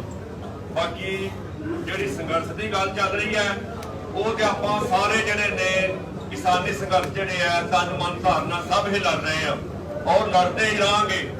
ਔਰ ਜਿਸੇ ਤਰ੍ਹਾਂ ਇਹਨਾਂ ਕਿਹਾ ਹੈ ਕਿ ਆਪਾਂ ਵਾਸ ਪੰਜਾਬ ਦਾ ਉਹ ਵੀ ਜਿਵੇਂ ਦਾ ਪ੍ਰੋਗਰਾਮ ਚੱਲੇਗਾ ਉਹ ਵੀ ਆਪਾਂ ਚਲਾਣਾ ਹੈ ਤੇ ਜਿਹੜਾ ਕਿਸਾਨੀ ਸੰਘਰਸ਼ ਹੈ ਉਹਦਾ ਬਿਲਕੁਲ ਤੜੋ ਮਨੋ ਜਿਹੜਾ ਹੈ ਸਾਡਾ ਜਿੰਨਾ ਚਿਰ ਪ੍ਰਾਣ ਨੇ ਉਹਨਾਂ ਚਿਰ ਅਸੀਂ ਕਿਸਾਨ ਜਥੇਬੰਦੀਆਂ ਦੇ ਨਾਲ ਆ। ਜੋ ਵੀ ਸਾਨੂੰ ਆਦੇਸ਼ ਕਰਨਗੇ ਅਸੀਂ ਉਹਨਾਂ ਦੇ ਨਾਲ ਰਹਾਂਗੇ। ਬਾਕੀ ਜਿਹੜੀ ਗੱਲ ਇਹਨਾਂ ਕਹੀ ਇਹ ਵੀ ਜੇ ਕਿਤੇ ਗਲਤ ਸਟੈਪ ਚੱਕਣਗੇ ਤੇ ਫਿਰ ਉਹਨੂੰ ਅਸੀਂ ਪੁੱਛ ਸਕਦੇ ਆ। ਇਸ ਕਰਕੇ ਆਇਓ ਇਹ ਸੰਗਤ ਦਾ ਤਹਿ ਦਿਲੋਂ ਧੰਨਵਾਦ। ਵਾਹਿਗੁਰੂ ਜੀ ਕਾ ਖਾਲਸਾ, ਵਾਹਿਗੁਰੂ ਜੀ ਕੀ ਫਤਿਹ।